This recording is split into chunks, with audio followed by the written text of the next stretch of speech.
funds and assets was giving unpatriotic politicians the opportunity to steal public funds. The summit was attended by members of civil society, captains of industries, the Muslim community, and Catholic faithful. A human rights activist, Femi Falana, speaking at the event, urged Nigerians to monitor the disbursement of constituency allocations in the Houses of Assembly and the House of Representatives to know what accrued to their areas and monitor the use as well as protest when wrongly used or diverted. The Senator representing Borno South Senatorial District in the National Assembly, Mohammed Ali Ndume, has reacted to President Bola Tinubu's cabinet reshuffle that led to the sack of 5 ministers, saying there should be more sack. A lawmaker also praised the administration for the recent de-dollarization policy, which he described as a right step in the right direction, stressing that the development will strengthen the naira and boost transatlantic trade with other nations of the world who don't depend on the United States dollar. Encouraged President Tinubu to pursue the de-dollarization policy to a logical conclusion by making Nigeria join BRICS. Ndume gave the suggestions in a statement made available to journalists in Abuja. Ndume explained that de-dollarization is a process by which nations look for alternatives to transacting international businesses in other currencies other than relying heavily on United States dollars, noting that it will help businessmen and women importing goods from China and other Asian countries. The Minister of Innovation, Science and Technology, Chief Uche Naji, has established a strategic partnership with Switzerland's Coal Polytechnic Federal de Lausanne Innovation Park. Director of Media and Corporate Communications at the National Space Research Development Agency, Dr. Felix Ale, disclosed this in a statement on Saturday. EPFL is a prestigious Swiss federal university located in Lausanne, Switzerland. It is one of the 2 Swiss federal institutes of technology alongside ETH Zurich. Ali noted that his collaboration aligns with President Bola Tinubu's 8-point agenda focusing on economic diversification and technological advancement. Naji noted that the collaboration opens doors for local startups to leverage EPFL's resources and mentorship. The minister stated that an aspect of a partnership is an interest from Swiss startups in the Nigerian market, adding that many of these companies specializing in renewable energy and healthcare are keen to introduce their innovations to Nigeria. Said the partnership promises to unlock unprecedented opportunities for Nigerian researchers and entrepreneurs, offering access to European markets and boosting Nigeria's global innovation influence. The Caretaker Committee Chairman of the All Progressives Congress, APC in Benue State, Benjamin O'Malley, says the party has set up a reconciliation committee to tour the 23 local government areas of the state to pacify aggrieved members. He assured that the leadership would ensure that its mandate of ensuring peace in the party in the state is achieved and members of the party come together as one family. The chairman made this known during the weekend when he hosted the caretaker leadership of the Nigerian Union of Journalists, ENUGU, Benue State Council, led by its chairman, Vincent ENUGU, at the State Secretariat of the party in Makurdi.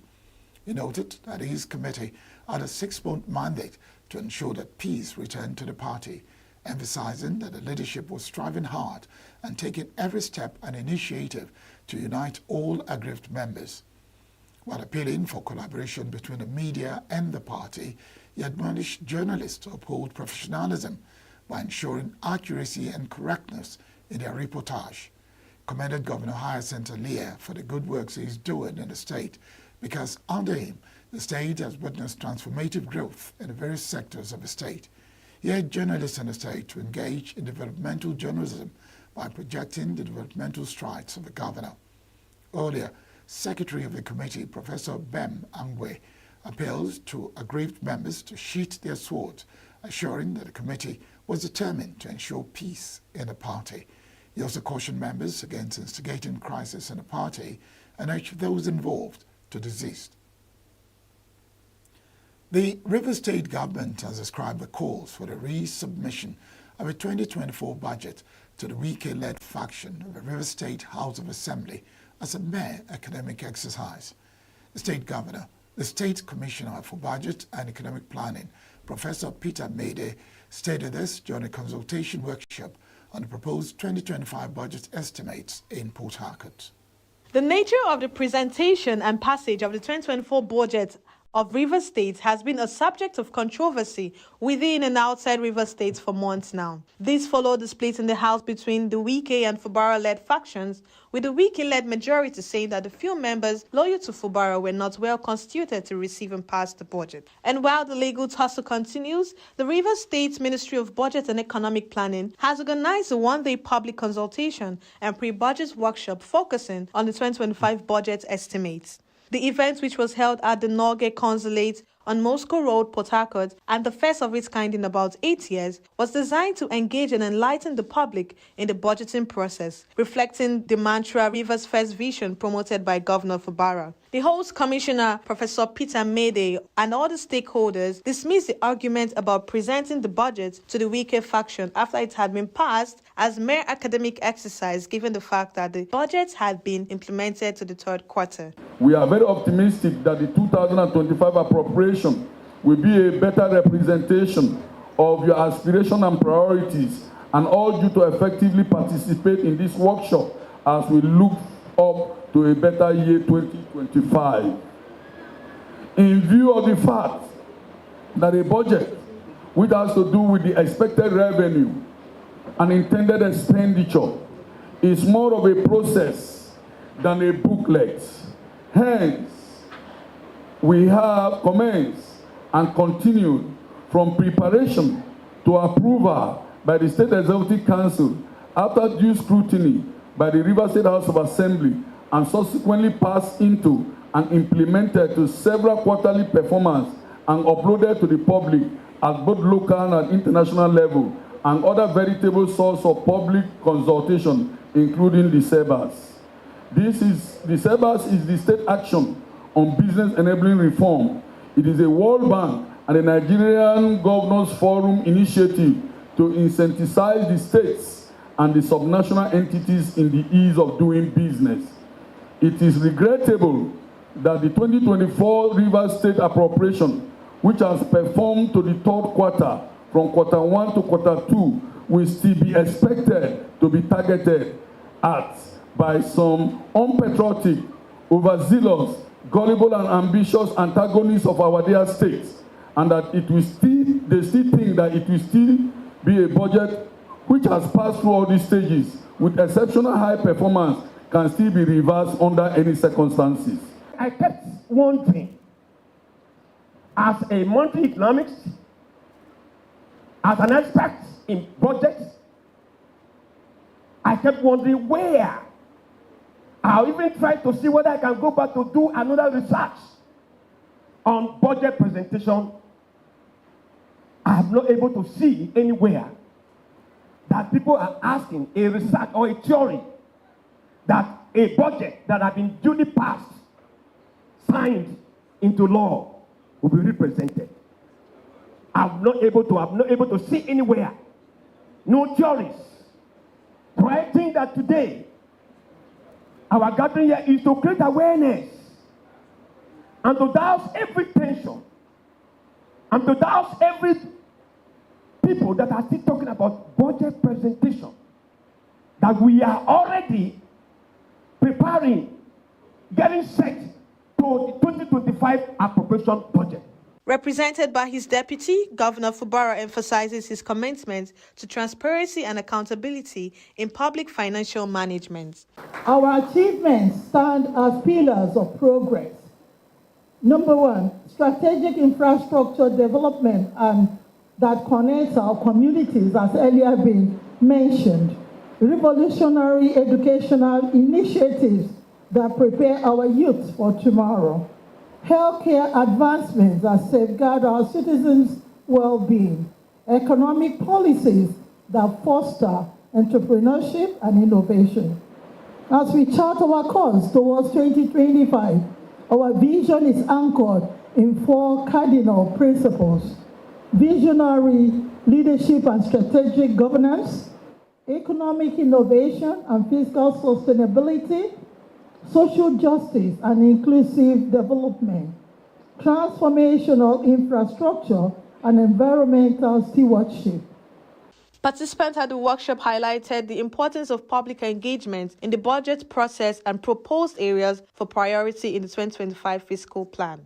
When you're looking at things like what the budget is going to do, and you're looking at health care, no matter what it is, no matter how much money you have, if you don't have good health, if you don't have good health care system, that money is not of any value to you.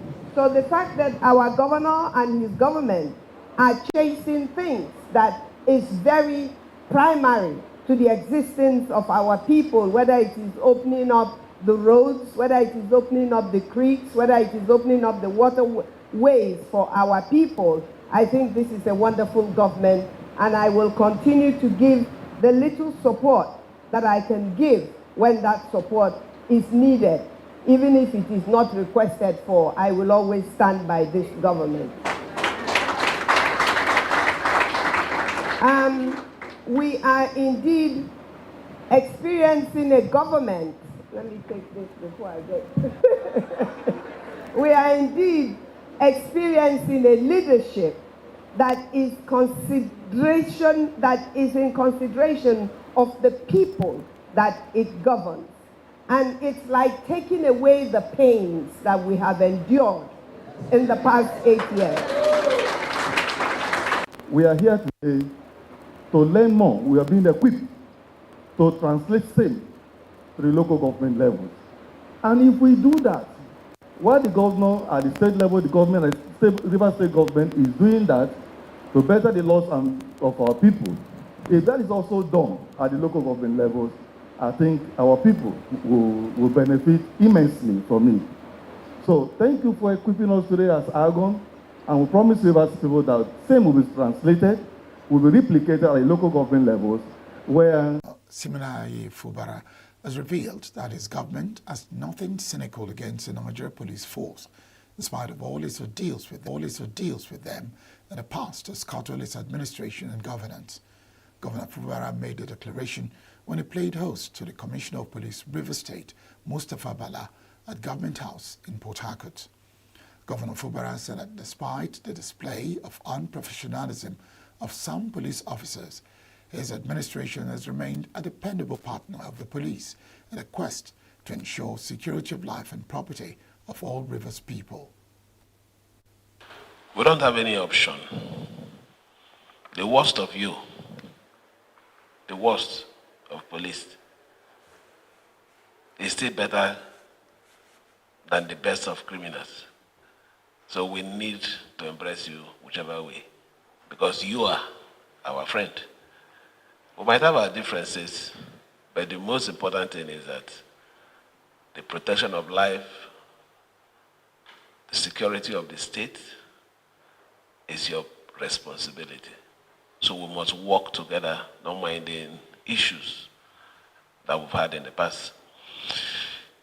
But I need to just set some records straight. This government, as it stands today, this government, as it were today, this government, as it moves on, have no personal problem with the Nigerian police force, more especially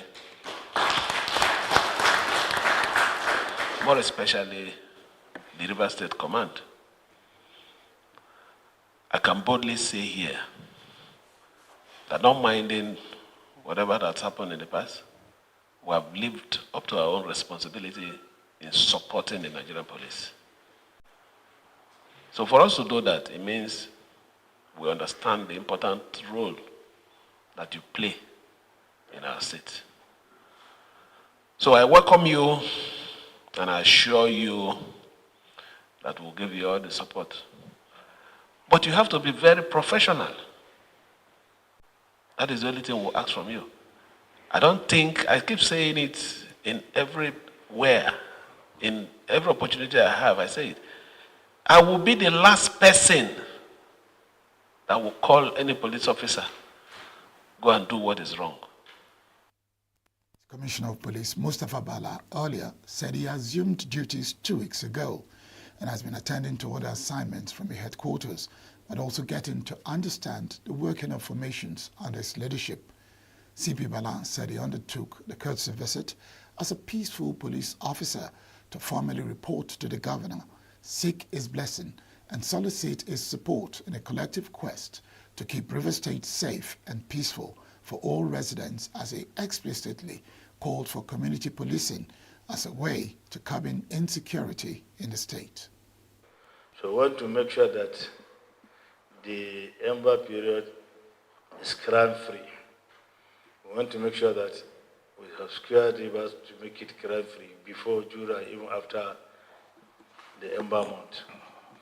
So one of the strategies I want to adopt is one synergy with supporting sister security agencies. One of my vision is to adopt a community policing approach, because I know the little bit about the terrain. Police cannot be aware everywhere at the same time. But through effective collaboration and engagement with the communities, we can ensure safety of life and property. So the community safety partnership that I want to adopt is very key. We have community on one hand, we have the community, the partnership, and the safety on the other hand. We cannot ensure the safety of these communities without partnership. Partnership with security agencies, partnership with the community leaders, partnership with religious organizations, partnership with both state and non-state actors is very key to us. So, in order to achieve that, we have to go around, go on tour to all the divisions, even though there are too many, 70 of them. I can narrow it down to area command by area command to meet up with the community leaders, religious leaders, trade unions, all other critical stakeholders that can be useful to us to secure the state, to ensure safety of life and property. So we want to make sure that the... Up ahead, NNPP sweeps chairmanship and councillorship seats. NIMET predicts 3-day haziness sunshine from Sunday. Stay with us.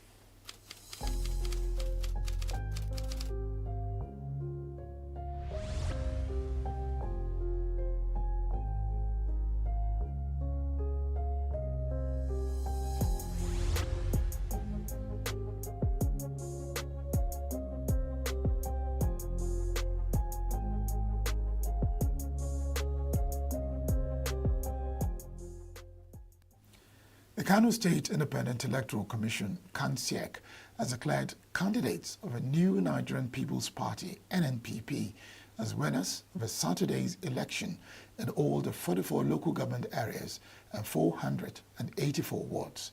Professor Sani Malum Fashi, KANSEC chairman, disclosed this on Saturday in Kano while briefing newsmen on the outcome of the elections.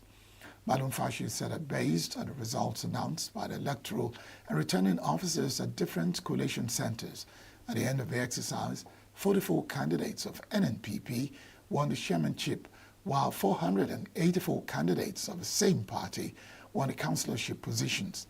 He said the exercise had been largely peaceful and successful in all ramifications. He noted that the peaceful conduct of exercise is a doubtless manifestation of public acceptability of exercise in terms of credibility, fairness, and decency. The chairman commended the electorate for preventing their underage children from voting. Approximately 40 people are reportedly trapped under the rubble of a collapsed story building in Sabon Lube, a suburban community in Abuja. According to reports, the collapse occurred around 5 p.m. on Saturday, while the victims were still inside the building. In multiple videos circulated on social media, residents are seen attempting to rescue the trapped victims from the rubble. It was unclear whether emergency services were present at the scene to assist in the rescue efforts. Several attempts to reach the head of public affairs of the FCT Emergency Management Department, Kechi Issa, was not successful. The Lagos Metropolitan Area Transport Authority, LAMATA, says the Blue Line train operations will resume on Sunday after it was disrupted by fire. Mr. Kolawole Ojelabi, head corporate communication LAMATA, disclosed in a statement that LAMATA acknowledged a spark inducing fire on Saturday at a section of the Lagos Rail Mass Transit LRMT near the old NEPA station by Eko Bridge around the Akbongbon area of Lagos Island, and as a result, passenger operations of the Blue Line were disrupted. Further said due to the spark, the system isolated the section for investigators and engineers from the independent power plant powering the train to trace the source of the fire. The officials said that no passengers on the train and workers were in danger following the fire incident and that engineers were working hard to replace the burnt cables. They assured that LAMATA is committed to ensuring safe operations of the Blue Line, the first rail system to be powered by electricity in West Africa.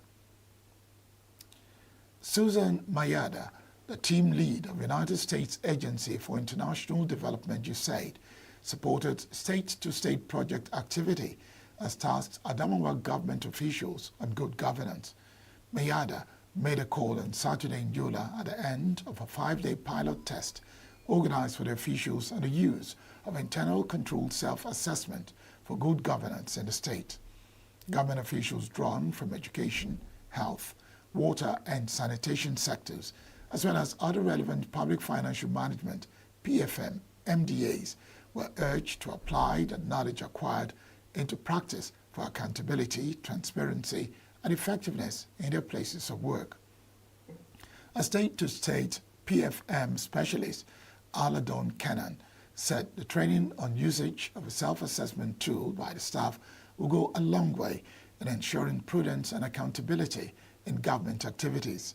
Samuel Kwaji, who spoke on behalf of the participants, described the program as a welcome development that would ensure effective service delivery. The Food and Agriculture Organization, FAO, on Saturday donated food supplements to 250 households for under 5 children affected by the Maiduguri flood disaster. Kofi Kwako, the FAO country representative for Nigeria, handed over the items to Professor Ibrahim Umar, the Borno co-chairman of Relief Distribution Committee for flood-affected communities in Borno. Kwako was represented by Ahmed Mohammed, the FAO focal person in the Relief Distribution Committee. Kwako said that a total of 3,000 packs of Tom Brown supplements had been provided for the children, while 250 fuel-efficient stoves and 250 bags of charcoal were distributed to 250 households in the Martin community in Maiduguri.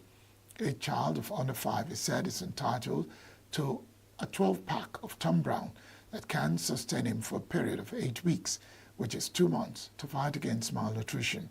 According to him, FAO will vaccinate 40,000 animals in Maiduguri, Mafa and Jere local government areas, as well as support flood-affected communities with farm inputs, and FAO is coming up with dry season farming kits support for affected households. Responding on behalf of the Borno government, the co-chairman of Borno Relief Distribution Committee, Omar, thanked FAO for its sustained support to the state. The Nigerian Meteorological Agency, NIMET, has predicted haziness and sunshine from Sunday to Tuesday across the country. NIMET's weather outlook released on Saturday forecast moderate dust haze in the northern region on Sunday, with horizontal visibility ranging from 2 kilometers to 5 kilometers. The agency anticipated localized visibility of less than or equal to 1,000 meters during the forecast period. Agency predicted thunderstorms with moderate rains over most places later in the day. According to NIMET, moderate dust haze with a horizontal visibility range of 2 kilometers to 5 kilometers and localized visibility of less than or equal to 1,000 meters are anticipated during the forecast period in the northern region on Monday.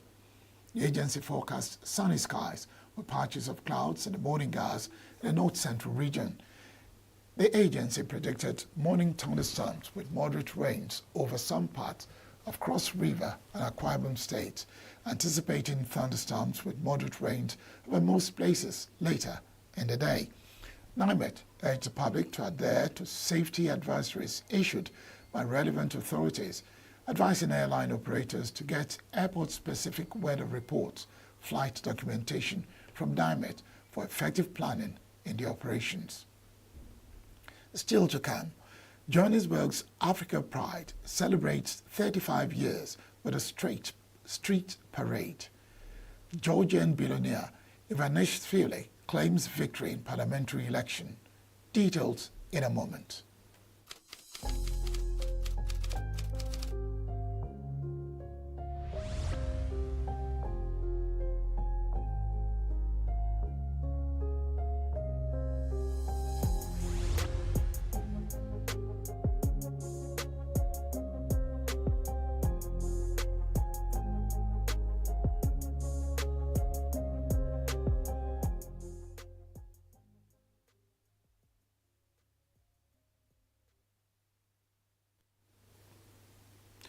Johannesburg Pride March filled the streets of Standon Central with color and energy on Saturday in celebration of its 35th anniversary this year. The parade marked over 3 decades of empowerment, advocacy, and celebration for the LGBT community in South Africa and across the continent.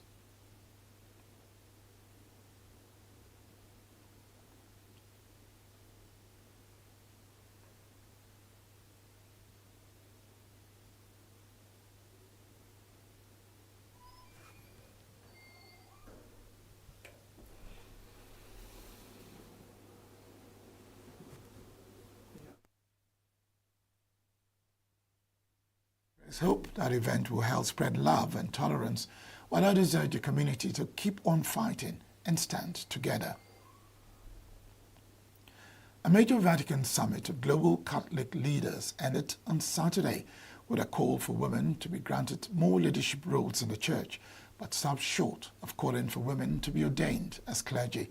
The gathering, which included cardinals, bishops, and lay people from more than 110 countries, also did not take a stand on inclusion of the LGBTQ community, despite discussion that it might call on the church to be more welcoming. Pope Francis called a month-long summit known as a Synod of Bishops to consider the future of the worldwide church. It was the second of 2 gatherings held a year apart and featured closed-door discussions among 368 members with voting rights, including nearly 60 women. Advocates for greater roles for women in the church had hoped the Synod might call for women to serve as deacons. In its final text, the Synod did not move forward on that possibility, but said there is no reason or impediment that should prevent women from carrying out leadership roles in the church. Japan's voters gathered at the political battlegrounds on Saturday as the country's ruling Liberal Democratic Party, LDP, and the largest opposition Constitutional Democratic Party sent their heavyweight members in an attempt to secure votes for Saturday's House of Representatives election. The general election adds uncertainty to an already turbulent geopolitical landscape as the Tokyo government faces growing tensions with neighboring China and inflation squeezing Japanese households. Prime Minister Shigeru Ishiba's conservative LDP in government for almost all of the post-war era has had a majority in the lower house of parliament since 2012, ruling in coalition with Kumeto, on which it depends, to control the less powerful upper house. But discontent over an LDP political funding scandal and a rising cost of living in the world's 4th biggest economy threatens the ruling party. Georgia's ruling party and opposition parties claimed victory in a parliamentary election on Saturday, that they say will determine if the former Soviet Republic moves towards the West or leans back towards Russia amid the war in Ukraine. Benzina Ivanishvili, the ruling party's reclusive billionaire founder and one-time prime minister, claimed victory. A few minutes after polls closed, Ivanishvili said it is a rare case in the world that the same party achieves such success in such a difficult situation, and this is a good indicator of the talent of the Georgian people. The opposition also claimed victory and said it was on course to win a majority. The Israeli military announced on Saturday its targeted and precise strikes on military targets in Iran in response to what it called the continuous attacks on the regime in Iran against Israel, and it completed and the objectives achieved. That's the news this hour. I am Barry Kumo Ado. Thank you for watching.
the high level or increase of unemployment is individuals' fault.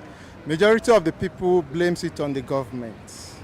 Because I look at it that majority of us went to school to study how to be employed and not to become employers.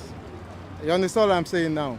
So a situation whereby you are being programmed or being worked on in such a way that you believe that once you finish your education, there is a government job.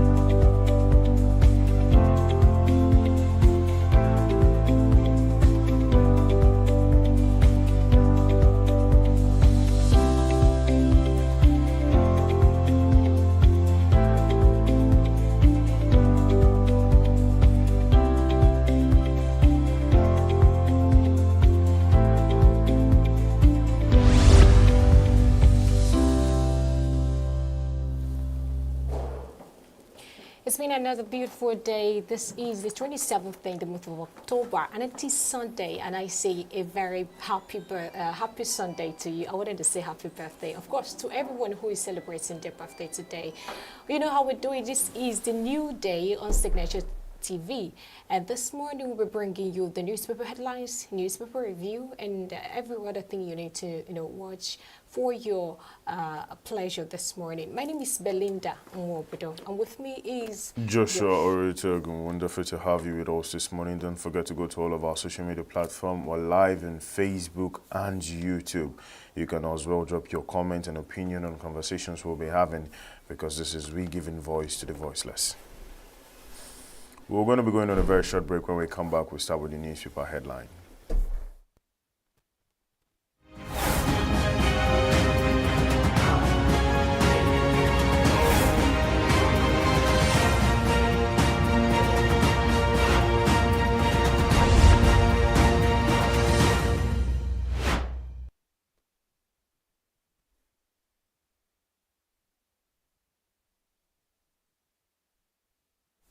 First in our dailies this morning is the Sunday Punch, and just below the mast we have 10,000 marketers may shut down over massive drop and high costs. With the rider, many petrol stations cannot buy one truckload, and this is coming from Nopeng. 12 governors pardon 1,780 inmates to decongest prisons. Still on the Sunday Punch, we have just above the mast, Bobrisky to face fresh criminal charges as panel indicts 4 prison officers. Sack more ministers, and Dume tells Tinubu. And on a very sad note, many feared dead in Abuja building collapse. Ogun assures residents as memo hints of terror attack. Nigerians excited after Libya forfeits 3 points and fined $50,000. Hardship: 50% of private hospitals have closed down, says Doctors Guide's president. Why I attempted suicide 3 times, coming from the retired African church canon. That's all we can take from the Sunday Punch. Let's take a look at the Sunday Vanguard newspapers this morning. Japa sweeps Nigerians' hospitals. With the rider hard hit authorities, hire old retired doctors, others workers. Medical Guide, Lasuth, CMD speak on hiring policy. And just above the mass, we have Wike versus Atiku. Fresh moves to sack Damango begin. Inflation, why we are careful about lowering rates. That's from Kadoso. 40 fear trapped in Abuja building collapse. Tinubu's establishment of Regional Development Ministry will strengthen local government autonomy. That's from Oralusi. And Elumelu co-chairs New African Summit at Saudi Arabia Investment Initiative. Releasing Nnamdi Kanu now, Igbo press, Tinubu at Iwayawo's funeral. 80-year-old woman killed in Abeokuta fire. 45th trapped in Abuja building collapse.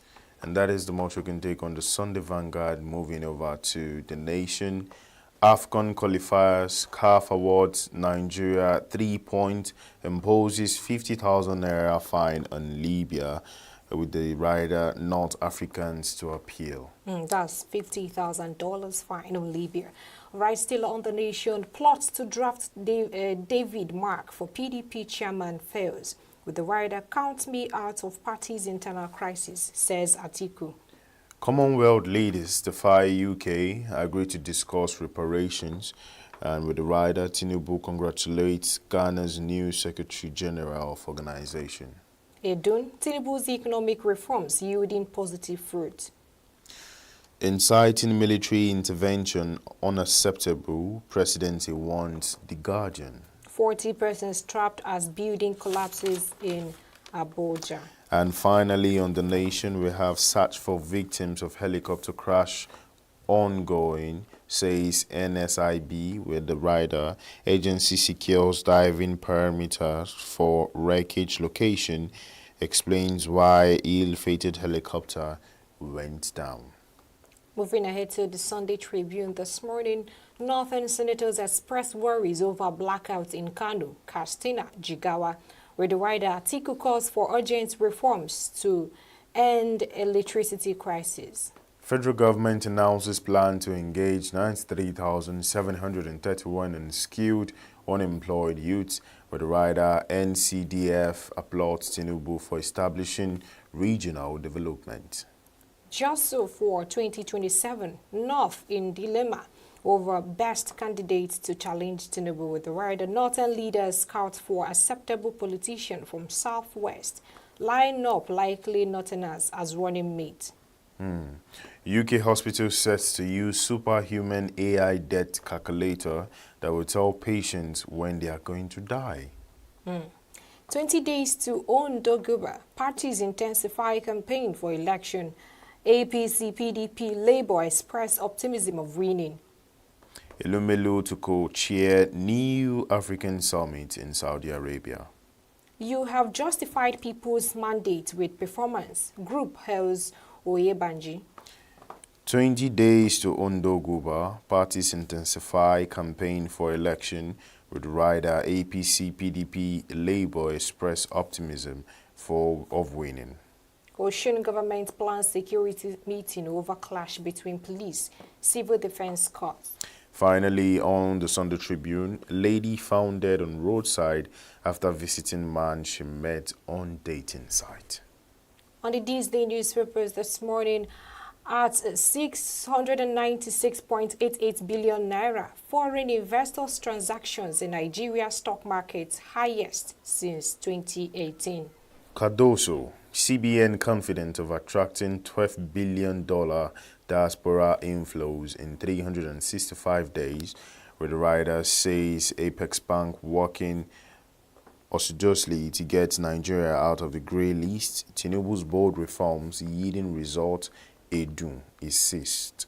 NMPP wins all 44 local government chairmanship positions, 484 councillorship seats in Kano. Ending security in Northwest now. Tinubu charges military defense minister tours theaters of operations. Ekong excited as CAF awards Nigeria 3 points, fines Libya $50,000.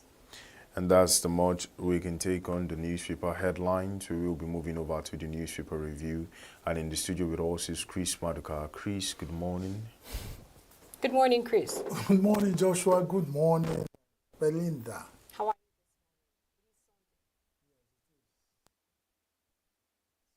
you? And we thank God for His mercy. Okay, so let's... To wake up in Nigeria is one of the things I want to pray and thank God for whenever it happens, because it's a miracle to sleep and wake up in Nigeria. Very interesting. So on Sunday Vanguard, beg your pardon, on Sunday Vanguard we have Jackpot sweep Nigerians hospital, where the rider hit authorities hire old, retired doctors and other workers. I mean, first of all, our hospitals are getting dried, and the only solution they could come up with is to hire retired doctors and old workers. How do you react to this? It's an understatement. We say Japa sweeps. Japa syndrome has cleaned up Nigerian medical system, and the data are there. If not anything, the Nigerian Bureau of Statistics will tell you how many medical personnel and medical-related personnel has left this country in the last 10 years. Now we are even talking about that we do not have enough, because Nigeria's population is growing by day. We are one of the fastest growing nation in the world. And the worst thing is that you don't have, I can't remember exactly the number of medical doctors per, the number of, patients per doctor that is recommended by World Health Organization as appropriate. And now in Nigeria, we do not have, I made bold to say we do not have 5 million people to a doctor. And when we are talking about doctor, we are not talking about the quacks that are filled everywhere. Anybody who Nigeria has taken pain to train to be a doctor, a qualified doctor, has left the shores of Nigeria. And this is what the Nigerian government will watch, and they're not doing anything. The worst come to worst, they find resident doctors every time threatening to go on strike. Some of them go on strike 3 months, 4 months before they even come back, meaning they are not wanted. And there's one thing about nature, and the lecturer told me, he said, I can only work and give my best where it is appreciated. Mm-hmm. So you don't, Nigerians have a way of, somebody was analyzing it, I saw a viral video of a South African analyzing what is hit Nigeria. Nigerians spend money to train their own from nursery school. You know how many years we spend money to train our people from nursery to university? Not talk about medical personnel who their training takes longer time with money and logistics of monumental capacity and things that involve energy and sacrifice the Nigerian parents will put to train these people. And the idea is that you have spent this money to train them, then you just allow them fizzle away to go and develop another country. And you are still running around here looking for what is happening to you, and you have not found out your problem. Japa has cleaned up Nigerian medical system. It's beginning to clean up others. It's just that this health system is the only thing that Nigeria can easily see. Everybody wake up in the morning and see. You see, in Nigeria, as we stay, just pray to God you do not fall sick. If you fall sick in this present nation, that's when you realize how bad our situation is in Nigeria. It's not that you don't have money to access the medical treatment. You don't even have qualified medical people to treat you. And that's how Nigeria has, you know what it means? To go and wash your hand with the disinfectant, to go and break pan kernel for chicken. That's the way to describe Nigeria's situation. We wash our hands clean with every detergent and all the disinfectant, only to go to use it to break pan kernel for chicken. That's what we do. We train our own, allow them go, and we think we are doing ourselves favor. What can you do, I keep asking, for your girlfriend's son to call you papa? Whatever, some of them will suffer with this number of years to get qualified. when they even jump out to other Europe or America, they start all over in humiliation because they are not citizens. And they will always put it to your face with rest season and other things that go with it to tell you you have just come as a beggar. And then, you know, he who goes a bow goes a sow. Is a saying, who goes a borrowing goes a sorrowing. You go to somebody's house, you can never. A chicken that is bought newly into a household will always stand with one leg.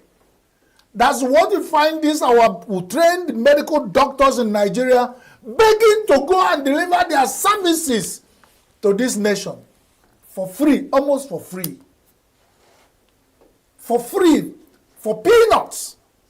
And they were here running around because the people who are in power can afford to go to India to treat themselves. At slightest opportunity, they will fly out to go and treat themselves, and they leave us here with this quagmire. And you think we pray for better prayer for them? And when I say it, people think they have clearly put us in deep shit. I'm sorry to use the word, but that's what we are. People are dying of hunger, they are dying of sickness, they don't have access to anything, and we say we are Nigerians. Woe to any nation that will allow their citizens go through this and expect them to give the best.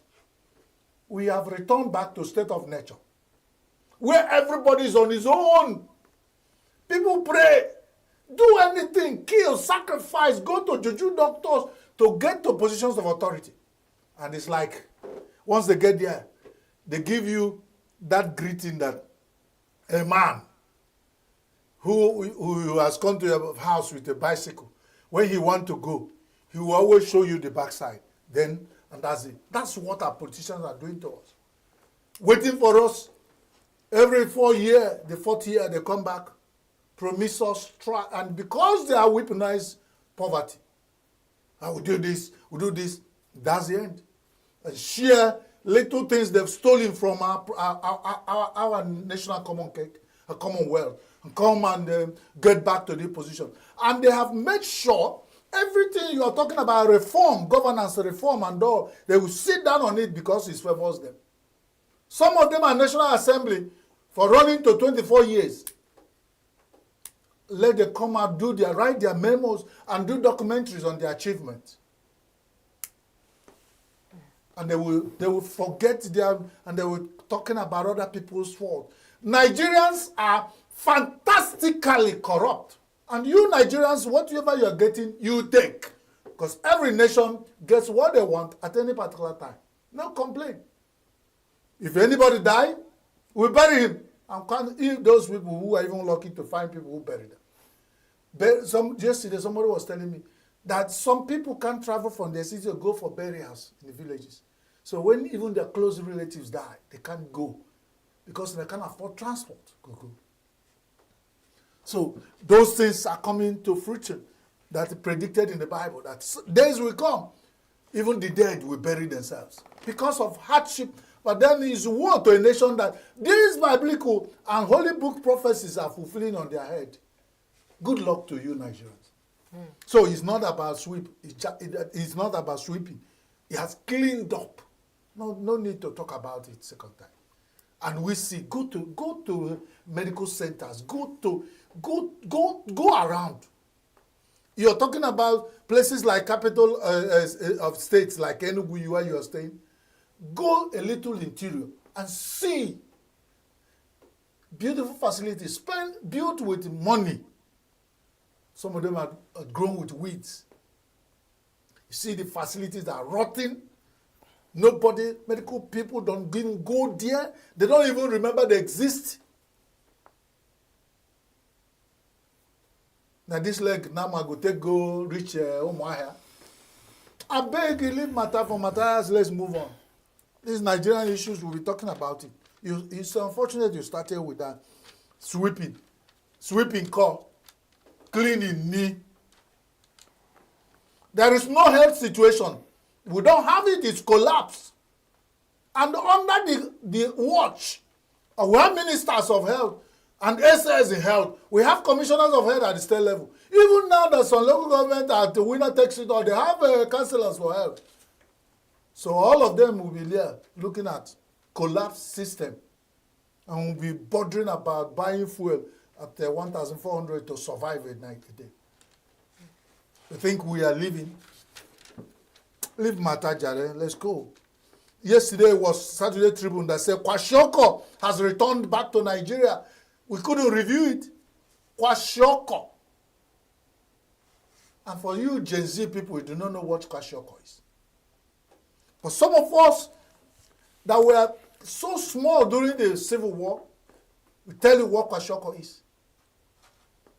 Severe, acute malnutrition. And when it gets to that level, where you see a Kwashiorkor patient, and it affects children more, you will cry when it has returned to Nigeria.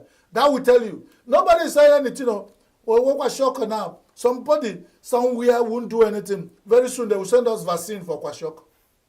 Somebody will be working on getting vaccine for Kwashiorkor so that they just do as if they do juju to Nigeria. So you don't spend.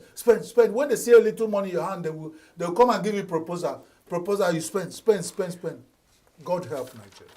Let's move on, Jare. I know prison decongestion. It's a 1,780 inmates. At Punch has said it. Has been pardoned. I don't know for how long this has happened, but 12 governors pardoned 1,780. I'm happy at the pardon. It happens once in a while during celebration that whoever is in a position of authority will have cause to say, go home, you have been pardoned, but don't return back to your sins. But here, they are pardoning these prisoners because of to decongest. Prison. That's where I am stuck. You are not pardoning these people because you want to show them that they have shown good, lived well. There's a way they do when they are paroled in the prisons. They watch you, how good you have been. And then now it's Nigeria correctional system. You call them inmates and no more prisons so that they don't get stigmatized. Now they watch you, the correction on your character and attitude about life, and they find out that you have been corrected. Somebody will recommend that you can be. So when a governor is coming to look for those to pardon, you'll be among the list who will say, this place has corrected me. But 1,780 people has been released back into the system because they want to decongest the prisons. Not because they didn't give, that will tell you. And this is true. Because if it was another reason, they say to decongest. It brought another thing to the mind. How many Nigerians that are put in the correctional centers? When I was working for a prisoner rehabilitation and welfare organization, they call them PRAWA, as a communication expert. The PRAWA organization was doing so much we went to a prison in Oji River. One small prison built in a modern way, It's transparent. If you're looking at it, you see everything that happens in prison. Unlike where they have all these. When we got there were over 200 people. To tell you the first, the prison was built to accommodate about 300 people who are serving their own time comfortably. But they had over 5,000 people stuck in one prison yard that's supposed to hold about 300 people. And about few of them are doing their full term. Then they know when they have entered, when they will go. The others, just do the mathematics, are awaiting trial, ATM. And they translate it in modern Nigerian language. Automatic teller machine. For the prison officials, you keep ATM people, awaiting trials in prison, and the budget to feed them comes from the same source.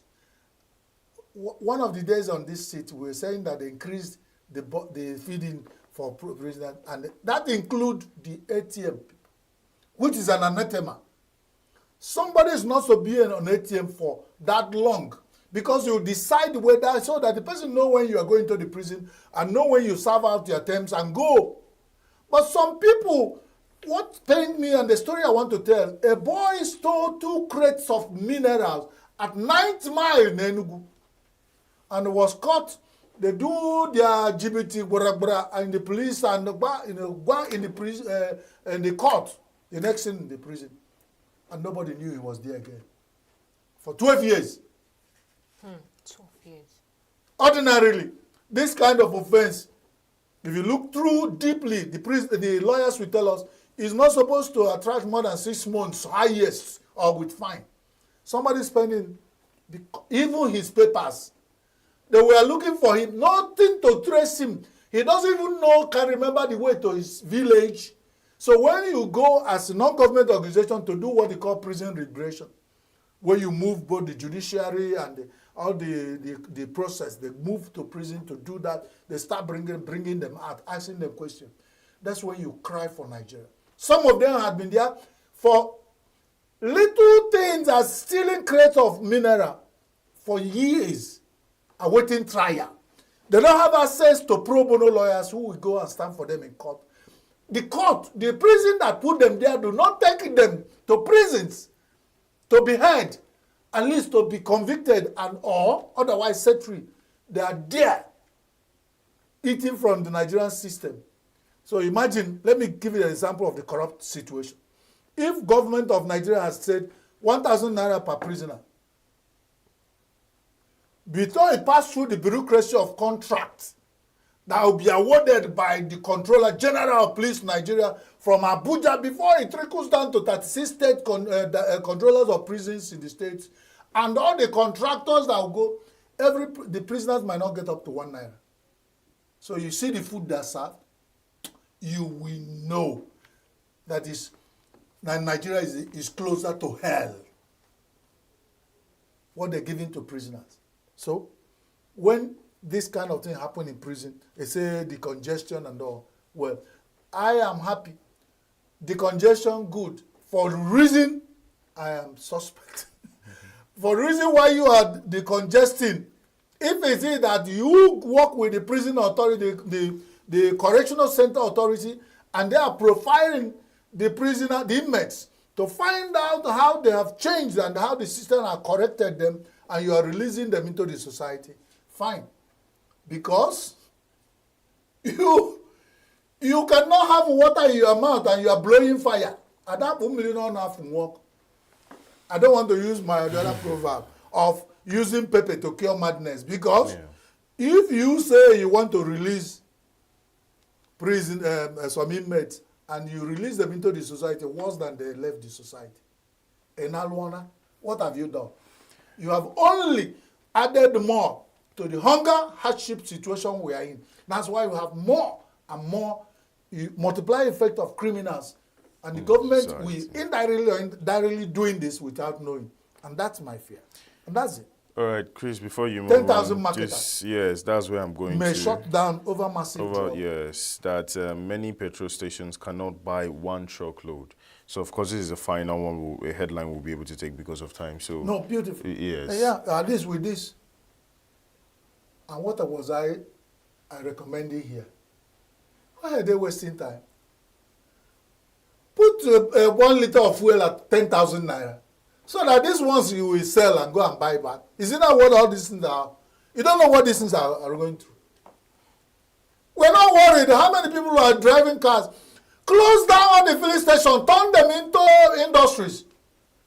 What do you need to be selling fuel if you can't afford it? Change the business. What is the lamentation? And the marketers lament with this lamentation over Nigeria fuel and gas oil they cannot afford. And you remain there to do what? Who are you lamenting for? If 10,000, as at this morning, the next morning it was 20,000, 100,000 that marketers cannot afford to buy from the refineries. Shut down.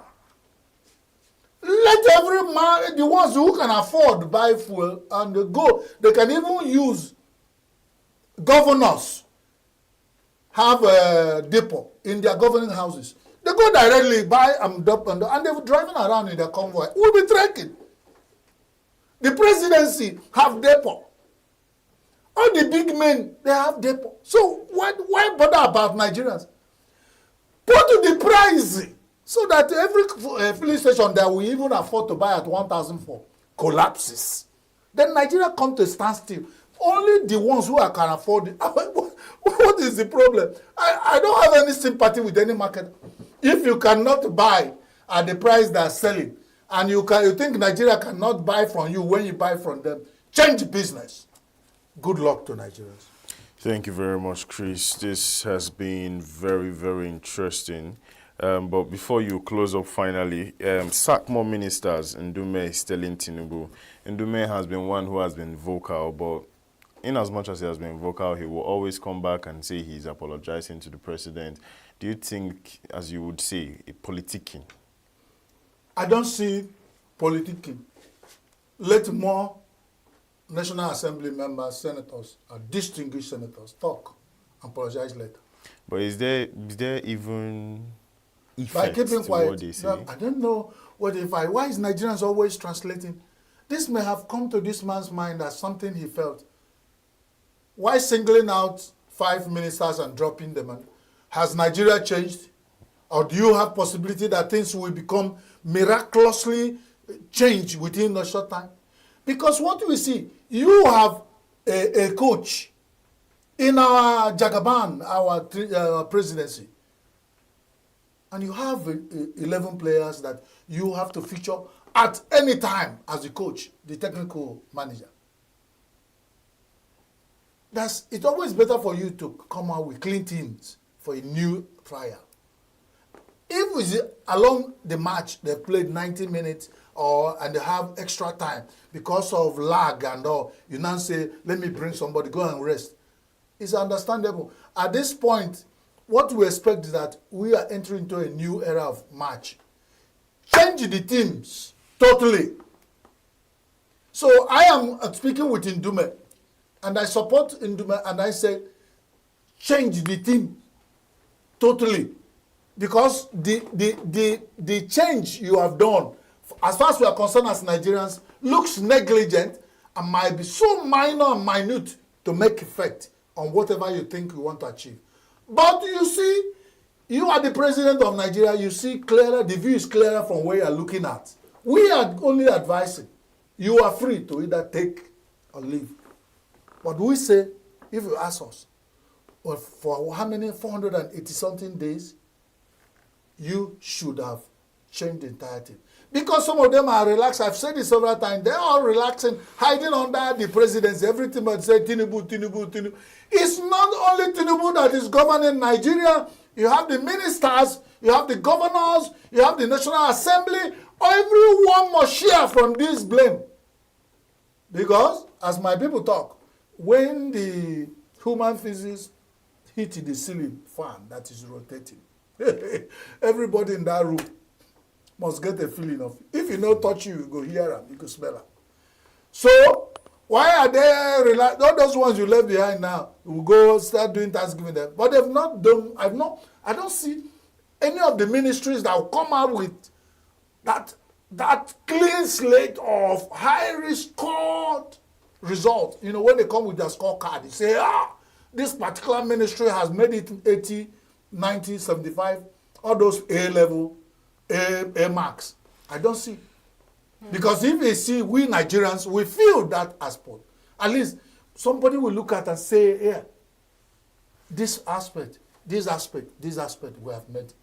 But that's my feeling on that. Thank you very much. God bless Nigeria. Yep. Thank you, Mr. Chris, for your time this morning. All right, that's the most we can take for the review, and we'll be moving ahead to another segment. You don't go anywhere. Stick around.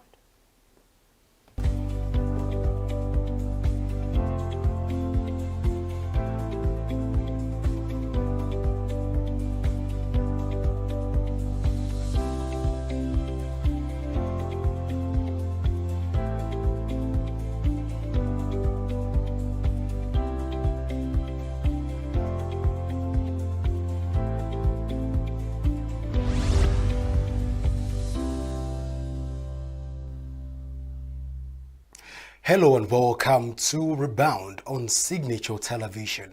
I am Godwin Sunday. Here is the Rebound for the week. On Monday, we interviewed Jude Ilo on his recently published work, I Am, It Is Impossible, Influencing Change in Nigeria. Take a look. People understand the concept of change. Because I also know that some people walk back. Yes, yes. It's a kind of change, but a negative change. So you came out with this book, It Is Possible, Influencing Change in Nigeria. What informed your decision, to come out with a book like this? It's a product of frustration. So frustration? Yes. How do you mean? Yes. So that's the interesting part. So the reality is that working in this space of the development space and working in a place like Nigeria or in Africa, and over the years trying to see how we can get reforms to happen, how we get government to behave differently, how we get the lives of people to be better, there is a general sense of frustration that comes with it, because it looks like the more you put in, the more disaster stories come out. So in my head, I was also at the point where I was wondering, was it all worth it? What are we actually doing? Because the people, the communities that we serve, don't appear to be better off than they were when we started. And so I started having this internal debates in my head, where it was like a kind of a debate between despondency and optimism. But it also allowed me to look at what has happened over the years, what has worked, what has not worked. And it became clear to me that there are a lot of positives that we can actually look at. And of course there are negatives. But the negatives do not suggest that change is impossible. It rather suggests to me that change is difficult. The positives then suggest to me that change is possible, because if in little corners it can happen, then of course it can go up in big waves. So that is on a personal level. But of course there were other external circumstances that gave rise to this book. One was the conversation I had about Ford Foundation in West Africa, when they were doing their strategic New Year strategy session, and they said, we want to interrogate how we can better use our funding to ensure change.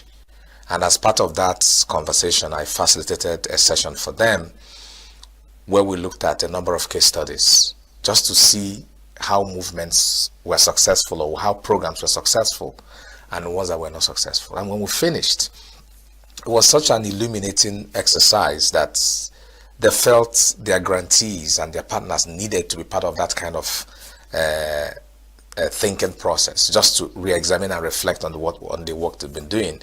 And so we had a kind of a country-wide engagement with roughly about 50 to 60 CEOs, leaders of NGOs across the country, asking the question, how does change happen and how can you make it happen? So from all of that and my own personal research and my own personal debates, I felt there was something to share. And I didn't want to do it in a technical way.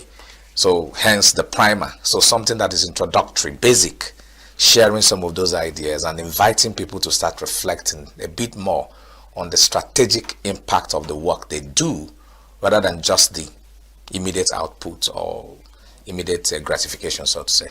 So I'm a trained lawyer, and the biggest grief you can give me is to say that I write like a lawyer,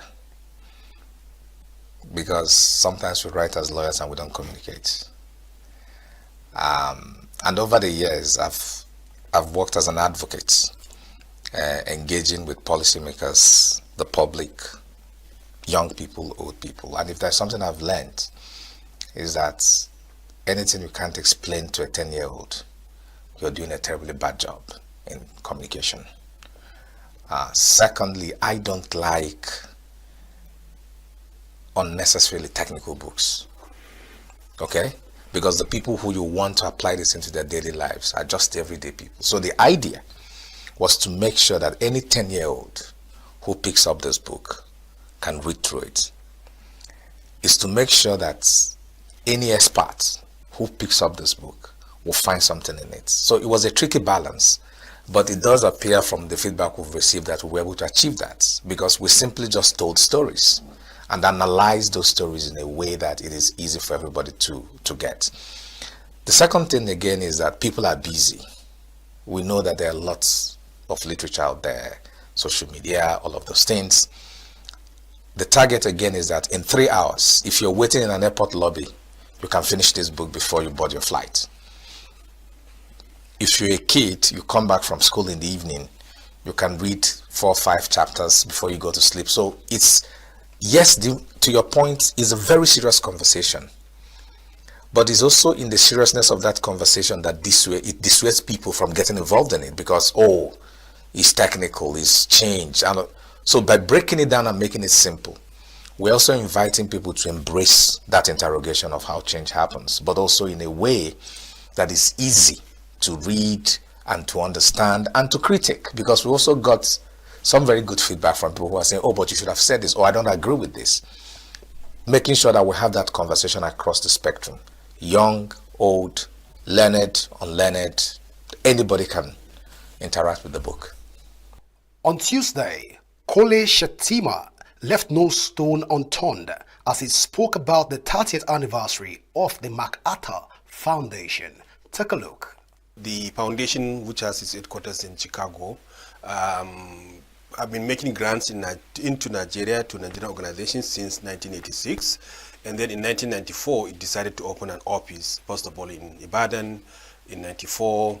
And when the military exited Abuja, then we moved the office here to Abuja as show of our solidarity and support in our things.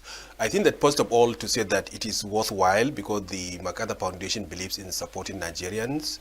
So for example, when during the military period, when many organizations were running out of the country and closing or operating from outside of the country, actually that was the time that the MacArthur Foundation decided to open an office in Nigeria, because many people thought that there was no need for them to be around because of the atrocities of the authoritarianism of the military regime at that time. And I think that our investment over the years have been in various aspects of our work. When we started in 94, our program was primarily around population and reproductive health. And even in that one, we were only focusing on supporting individuals who are doing great work in their own communities and supporting them to do a better work. So that was really the work that we are doing. Then eventually, I think we moved on to having a program in the Niger Delta, which at that time, as we all know, was a hotbed of Nigeria because of all the activities of oil companies and the restive communities and a number of the exploitative activities happening in the Niger Delta at that time. So we started a program on the Niger Delta. From there, then, we had a full-blown human rights program, which was much more expanded in order to support all the human rights groups and organizations that have been working and campaigning for democracy in the country. And then we had a higher education program at some point, which is to support, Nigerian universities at that time. And that lasted for about 12, 13 years. And then we had a girls' secondary school education program also, which was also just supporting girls to go to school and others. But I think by 2015, I think the foundation decided to move on to another program, and that was the work we started doing around advancing accountability and reducing corruption in Nigeria. I would say that over the last 30 years plus of our physical presence in Nigeria, I think it has been a very, very productive and very, I think, worthwhile investment that the foundation has made on Nigeria, on Nigerians, in time to try to improve the quality of lives of Nigerians. Yeah, so what happened interestingly was that at that time, what we did was to do a public opinion poll and ask people, Nigerians, what is the most important thing that you think the foundation should do in Nigeria? Now, at that time, the first issue they said was insecurity in 2014, 2015. And if you remember, that was the height of Boko Haram atrocities across the country. It was not only limited to the northeast, but those of us who were in Abuja, we could remember not going to the mosques, not going to the church, not going into the offices and other things. So I could understand why people felt that fighting insecurity or supporting the fight against insecurity was the number one thing. But the number two thing they said was accountability. They said that, look, if we want to do anything in this country, we must fight corruption and we must advance accountability. So based on our own analysis of the situation, then we decided to take the second option that the Nigerian focused on, which was on anti-corruption and advancing accountability. Now, when we say advancing accountability and reducing corruption, what does that mean really? So what we did in the first phase of the program, in the first phase of the program, were 7 things that we tried to do. One, we look at education sector. So we said, okay, in the education sector, one element of the work that we should do is how do we strengthen the UBEC fund? So you know that 2% of our funds actually goes to UBEC. It's our national budget. And that the aim was that we can use that money in order to improve basic education in the country. So we thought that, okay, how can we strengthen government institutions like UBEC at the national level as well as at the state level to be able to deliver on the mandate that they have been given by the government. But at the same time, we also support civil society groups and organizations and saying that, look, UBEC, let's say Y state, has developed a work plan. And the work plan says that, we are going to build X number of schools, X number of this and that and that. Can you follow up and see whether those specifications are done or not? Or you go to a classroom and the classroom is supposed to have X number of windows. This is the dimension of the windows. This is the ceiling and other things. Go and check whether the contractor, according to work, has complied with the work plan also. So we try to support both civil society organizations who do the monitoring of what is being done, as well as the UBEC system, so that the system can also deliver on its own. So our own assumption is not to say that, government people are bad people, that they are just chopping the money and other things. No. The first assumption is that every one of us wants to do good thing. How can we support people to do the good thing that they want to do? Now we also look at electricity, because we know that power, energy is critical in this country. So we said, okay, why don't we also look at the private sector?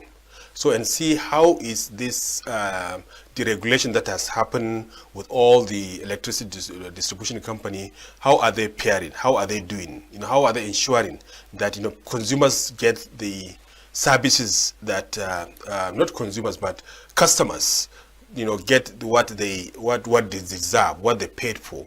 How are we ensuring safety and the protection of the public in terms of the electricity system that we provide? So these are 3 elements. Now, then there are the 4 elements that have continued in 2.0. One of them is around the criminal justice system. So we thought, okay, how do we strengthen our administration criminal justice system so that it becomes a little bit more functional and better, so that we don't have this 20 years of delay of cases that happened, so that we don't have a system whereby the rich people will hire 30, 40 sons, and then they'll come to a magistrate who have just graduated from university, and then they'll come and intimidate that person with all their wigs and other things.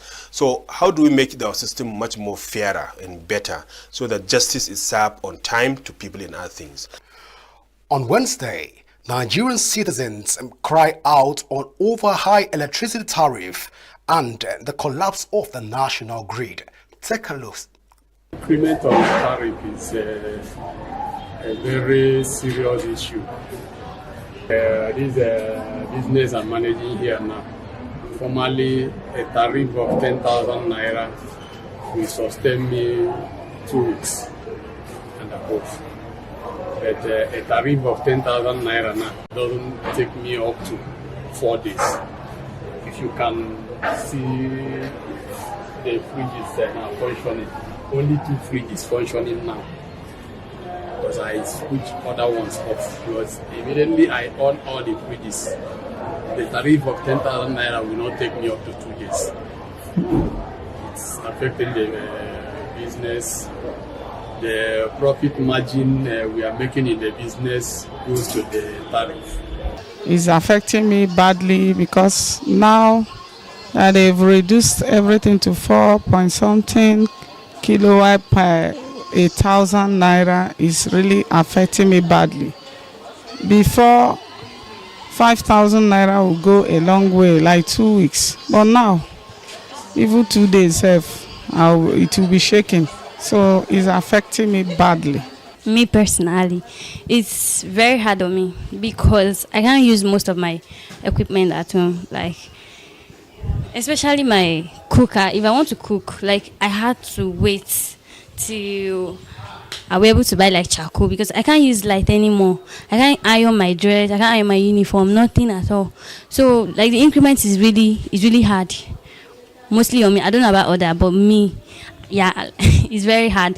And I believe I'm not just the only one. It's affecting everybody. Because if it's only me, I'll say, okay, let me try someone else. But because it's affecting me, I believe that there are so many people too under the kind of my categories that is also affecting. So the increment is way too much. So if the government should please help us to bring down not just the tariff and everything happening in the society, is way bigger than us. Let me start with the business. Okay, I can remember when we do like 5,000 and it will last for a month, almost a month. But now 5,000 naira is not going anywhere. Like most at times you have to off some things. Like now our fan is currently off. The 2 iron, one is off and one is on because we are managing the meter. Even in my house is like I used to manage some things at home. I really don't own everything at the same time.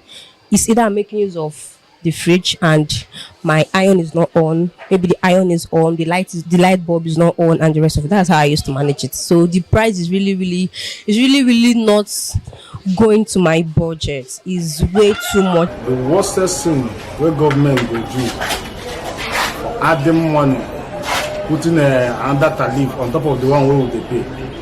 That's what they do for fuel also. Because this thing where they see now, as they don't add this one, they plan to add another one. And that another one where they add, they go see add another one. Now so they go add. The country go see collapse. Because people who are inside the country are not happy. Everybody they vex. There won't be say people there for the country who they pay the money. But now we were there inside the suffer land. You know, poor masses. Now we be the poor masses where they talk about. So now we the suffer land. But anyway, no problem. We thank God for that. It's really affecting because as I'm a fashion designer, and in terms of current, the current is not even good enough to carry my machines. And in terms of the machines we use, it's not able to carry. Sometimes we have to off some machines so that it can reach the other machines to use, and all those things. You know, based on the economy of the situation of Nigeria now, we have to work hard to gain more profit and income. So by the time the electricity is no more there, or it's not giving us what we want to gain the profit we want, it's going to affect us very, very well. So I will wish and appeal that we do something concerning the electricity. On Thursday, the FCT resident decried Tinubu's position on PMS CNG's purchase. Take a look. You know, at times we are not serious. You say the CNG, but you find there's a lot of critical conditions or a lot of rules that the government cannot take it, cannot beat the target. So the truth of the picture is that let him draw back like how Jonathan did. I don't care about subsidy. I don't benefit subsidy. I don't know who benefits subsidy. But let the administration of Chief Bola Ahmed Tinubu touch the life of the common man so that he can leave a good legacy. In the day of judgment, he will answer yes or no to the God. But if they control with this administration, I don't think that they are going to paradise. Like everything in Nigeria. At first, maybe when we started using, before we started with kerosene, they say we should go to gas. Gas is way cheaper. But we could all see what is happening now with the cooking gas. The same thing I'm feeling will happen to the CNG. Yes, you understand. Maybe 1 year, 2 years, we'll be buying it very, very cheap. Then along the line, everything skyrockets, just as everything in Nigeria does. So, and if if you check the amount it takes for you to convert your car from petrol to CNG, to me, I don't think it's worth it, because the Nigerian factor will definitely happen to it. If they say 200 naira for now, what will happen? Can they sustain it for a very long time? They're not certain about that. So to me, I don't see any need for it.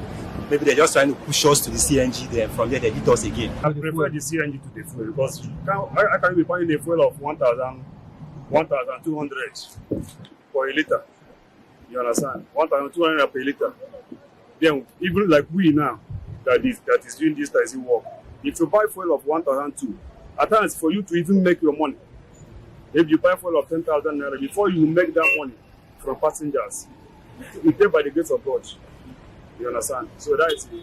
And as you are driving, some other things are happening to your car. Just imagine like a tire now. You understand? You have some things that you have to go to motor parts and buy.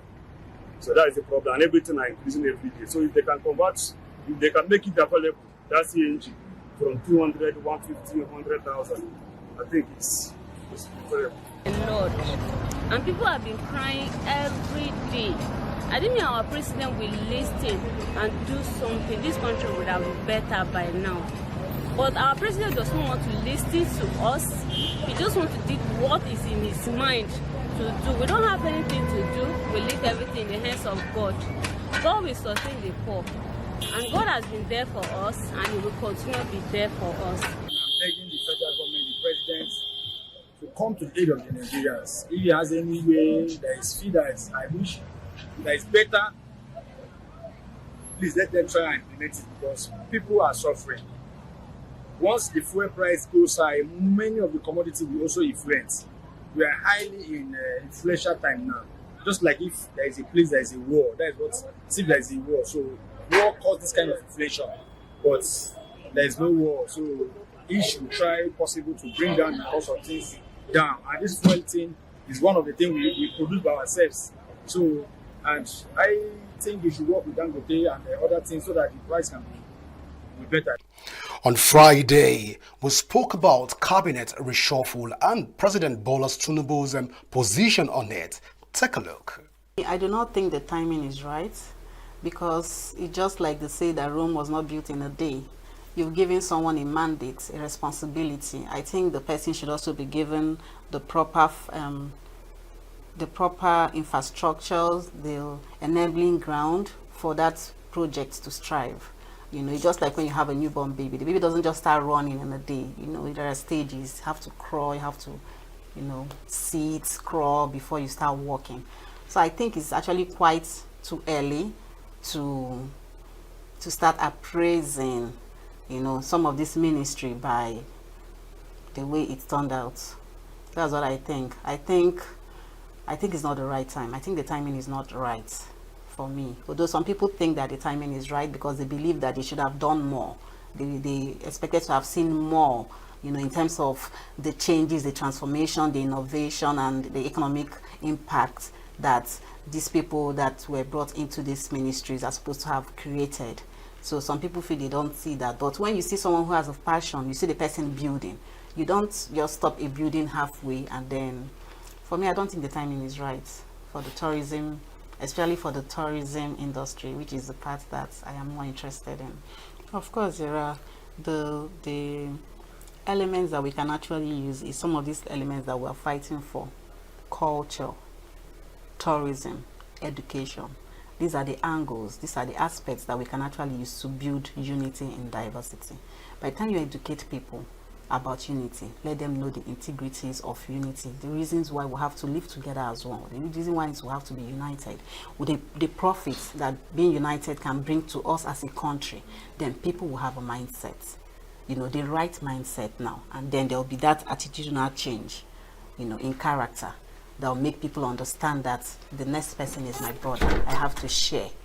I have to belong in the same social group. I don't have to discriminate. So when those things start happening, then we'll start getting it right. Another thing is tourism. That's one way of promoting unity. By the time you start moving people from one place to the other, you start exposing them to how other cultures are played. They get to learn about these people, get to learn about their culture. They'll be able to accept these people the way they are. Do you understand? Then that fight of no, it shouldn't be this way, will not be there. you understand the person, and then you can, work together in the same space, knowing that each person is unique in their own way. Not just because you want to tolerate them. No, you're not tolerating. You have to live in harmony together as one. So that's tourism. Then using cultural exchange, having all these festivals and things that make us go out to different communities to see what the community have to offer. Those are the things: cultural festivals, events and seminars, and symposiums and all that. These are the things that we use to build unity and diversity, especially the cultural festival, where you have different people coming in to display their different culture. You see the richness, you see the uniqueness, you get to understand them better. I think what we lack in this country is the understanding. When you understand people better, then you'll be able to, how to approach them, you know how to talk to them, you know how to be with them, you know how to live with them. So that's actually what we need in Nigeria. On Saturday, Achari Okam spoke about women in business. Take a look. I got to realize that modeling was seen as, first of all, high-class prostitution, and it wasn't something that I wanted to be associated with, because once I introduced myself as a model to someone I was having a real conversation with, this human, after really having great conversation, and I was like, yeah, I'm a model, and he just put his hand right on my lap. It was, wow. I'm like, what gave you that audacity to do that? And being in that space, I felt, okay, there's a need to change people's orientation about models. That was one of the drive. And then when All right, we're glad to have you back. This is the new day on Signature Morning or on Signature TV, and we'll be, moving ahead to another discussion. We'll be talking about the pediatric health in Nigeria. And joining us this morning is Dr. Obinna Chukwebuka Nduagobam. I hope I get that right. Yes, the senior lecturer and consultant pediatrician. Good morning and welcome, doctor. Good morning. Good morning, viewers. All right, so we're talking about pediatric health in Nigeria. How would you assess the current state of pediatrics in Nigeria now? Well, that's for me, that's a very big question. The assessment will go in different directions. Depends on what the eye of the viewer. I wouldn't say we're doing badly with what we have at our disposal, because the scope of what a nation can do in terms of child health is dependent on what they have at their disposal. In terms of manpower, of course, a lot of our people are moving out, a lot of demand for our skills outside. And that means in terms of manpower development, in terms of numbers, we're not doing badly.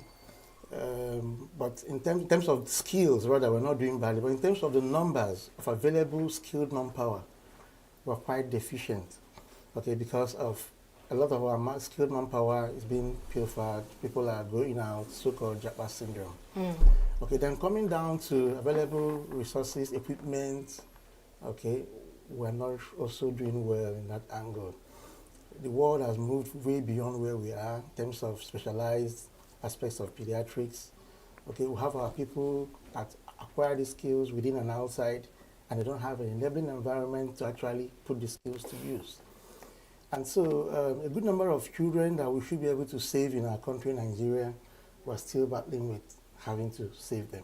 Our intensive care for pediatrics still at a very premature stage. Okay, you can count number of hospitals that offer intensive care for pediatrics, for example. Also, our emergency pediatrics, yes, we're developing, but there are a lot of things that we don't have yet.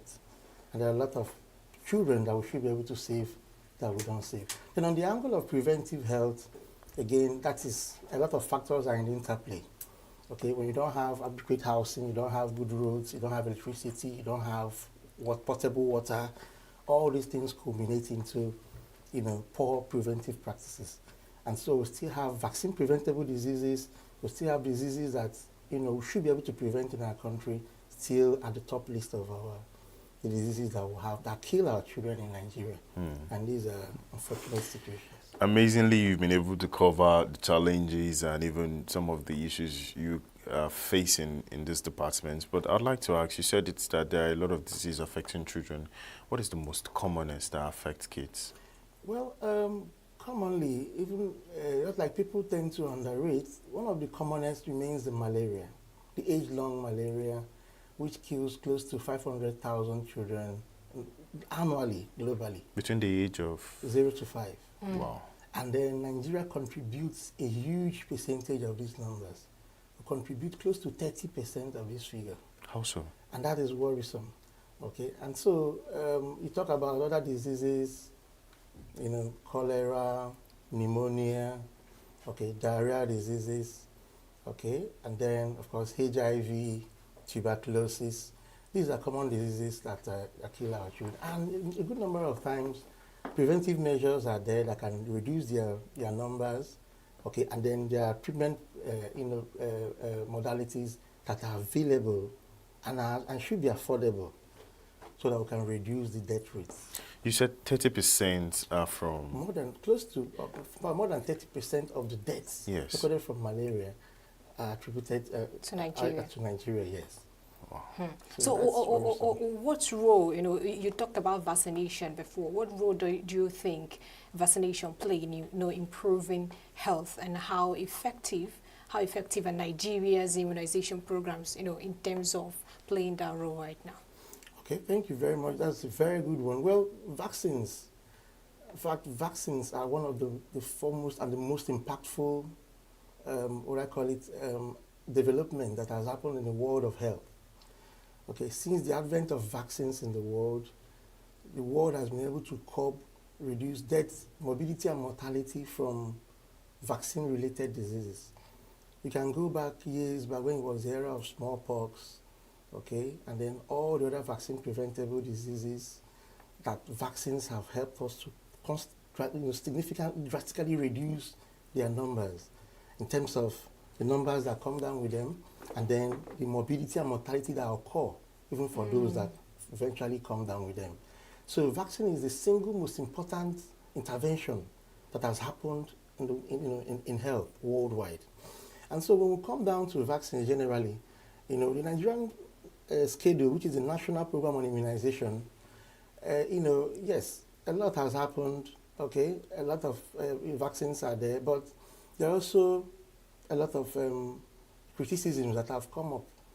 Okay, one is the need for booster doses, because we've realized that some children will have the available doses within the schedule, National Program Immunization schedule, and they still come down with the disease. Okay, that was what led to the second dose of measles. Usually first dose of measles is at 9 months. Yes. So second dose was introduced in 2018 between 15 to 23 months. And that was because they realized that there's a good number of children, even after having received the first dose of measles at 9 months, they still come down with measles. Even though it may be milder, but they still come down with measles later on. And so the program introduced the second dose, okay, so that they can improve the herd immunity to at least 85%. So we actually need booster doses of some other vaccines, okay, that can help us to increase the level of protection that our Nigerian schedule provides. Could you mention those vaccines? Really? Okay. So now we're talking about the Penta, okay? The Penta has 5 vaccines in it, okay? Now, those illnesses that those vaccines are supposed to protect, okay, you still find children that may come down with them because the number of doses we have within our schedule still give room for some children to come down with it, okay? So when we have more booster doses, for each booster dose you give, you increase the percentage protection that a vaccine gives. Also, associations like Pediatric Association of Nigeria, PAN, had actually some years back came up with what they propose should be a schedule. And that schedule they expect will incorporate more booster doses of most of these vaccines and will stretch up to much later on in life, 15 years or more, so that we're able to take proper protection of these children up to later childhood. Okay. Now we realize that a good number of children, rather what we have in our MPI, before the second dose of measles was introduced, there was virtually nothing we give outside the first year of life. If a child receives the 9 months vaccine and goes home, nothing else. And we know what happens when they come to receive their vaccines, what we call the well child clinic, where they receive their vaccines. The nurse or the health worker there will also check their weight, check their height, ask mother questions about the child, identify issues on that child, and if where necessary, make appropriate referral to a specialist who can now treat that child. But a situation where we don't have more of such exposures, opportunities for that child to come, receive booster doses, which will offer high percentage protection, and also offer the health worker opportunity to identify issues on that child as the child grows. Then it robs us of that opportunity to identify health issues early, health issues that the mother may consider little or may not even know the importance. So at that point, such children are missed. It's only when they now come down with full-blown illness or they are at the point of death that the mother may realize, oh, there's a problem. At that point, things that could have been curbed earlier are lost. Okay, so with what PAN is proposing, if it's implemented, okay, we'll have better protection, we'll have better, we'll derive better benefits or higher benefits from our program. But you see the challenge is, we're still dependent on donors for our vaccines. Okay, some other countries have moved, they actually support their vaccines, okay? Some even try to have facilities that can produce some of these vaccines within, okay, and some medications within their countries. But it's not the same here. So we're dependent heavily on donors, and some vaccines, okay, that some other countries have adjusted, we're still saying, oh, we're receiving donor funds and we're still managing, and it shouldn't really be. I don't think our country is that poor. Okay, and when a group of specialists like PAN, has proposed something from their wealth of knowledge and all that, it should actually be given some priority. It should be looked at and considered. So yes, a lot of vaccines have come in, okay, like what we have for rotavirus came in, second dose of measles has come in. Okay, there's a lot of talk about HPV, human papilloma virus vaccine, okay, which we know 9 to 14 years majorly, okay. But I know that we can do a lot better than where we are. Okay, so I want to take you back to, we'll still come back to vaccine, but I want to take you back to the challenges. You've mentioned a lot of challenges, and you've, of course, I want to believe that you've reached out to the federal government for help, the Ministry of Health and all of that. But how has the government responded to these emergencies? Well, government, just like in every other sector in our country, the response, you can look at it from different angles, because one is not what is said, it's not by statements, it's about action. So when you look at our budget for health as a country, and you compare that with what it should be, you realize that we are far below where it should be. We're still talking about single-digit percentage for health budget. And that tells us where we place health as a nation. Okay, and then when we look at our health insurance coverage, that's another area where we encourage, even if federal government hasn't been very, hasn't come out fully the way they should, states should take it up. I remember some years back, we, under PEPFAR, under what do they call it? The program we had in ENUGU, Part 2. Okay. Part 2 came up with PPP arrangements. Okay. And for vaccines, they had a lot of views, as well as other areas of health. They had views about what could be considered so that health can be made available to people. People can access health. Okay, but some of these things come up, good ideas, but they don't see the light of the day. Okay, so when it comes to what is budgeted for health, okay, health coverage, universal health coverage, we talked about community-based health insurance. Okay, we also have state health insurance scheme. How effective is it? What is the percentage coverage? Can an ordinary businessman in the market access health care in our health institutions in the state using health insurance? So it should, if we made it mandatory on the health insurance document, it is compulsory. Now the next thing is implementation. Okay, every single individual in the state or in the country above 18 years should be contributors to the health insurance in one way or the other. Okay, and every child, every person in the country or in the state should be able to access health insurance. And you know the benefit of health insurance. it borders on pooled funds, where there is a pooled fund to support those that can, even you that is contributing and you are so big, you want to go abroad, there are certain things that can happen to you that may not even give you opportunity to buy that ticket and travel abroad. There are things that can, within 24, 48 hours. Malaria, for example, can kill a child within 24 hours. So why wouldn't you have an effective health insurance coverage that offers the benefits to all and sundry? It can contribute dependent on what you generate. Even a vegetable seller in the market can contribute to the health insurance package. It could be 20 naira, it could be 15 naira.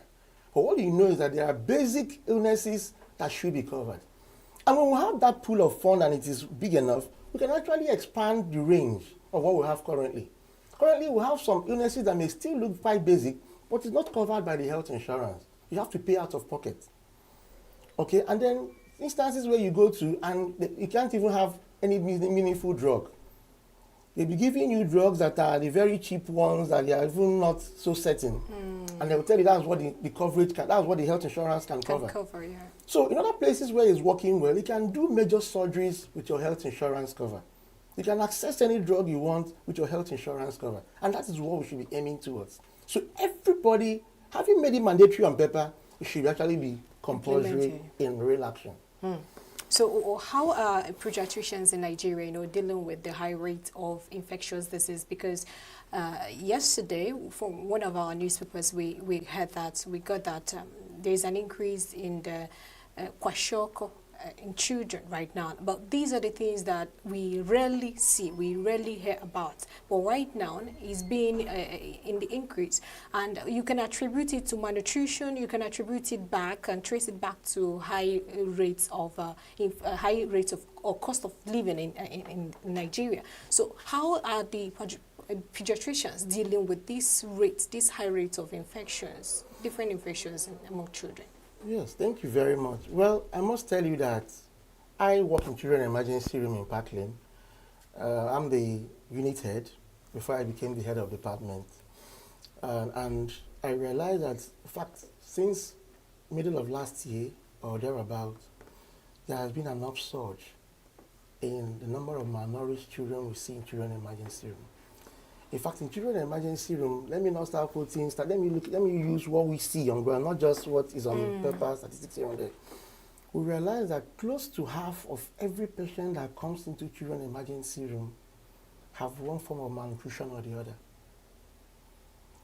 Be it moderate acute malnutrition or severe acute malnutrition or chronic malnutrition or what we call hidden hunger, micronutrient deficiencies.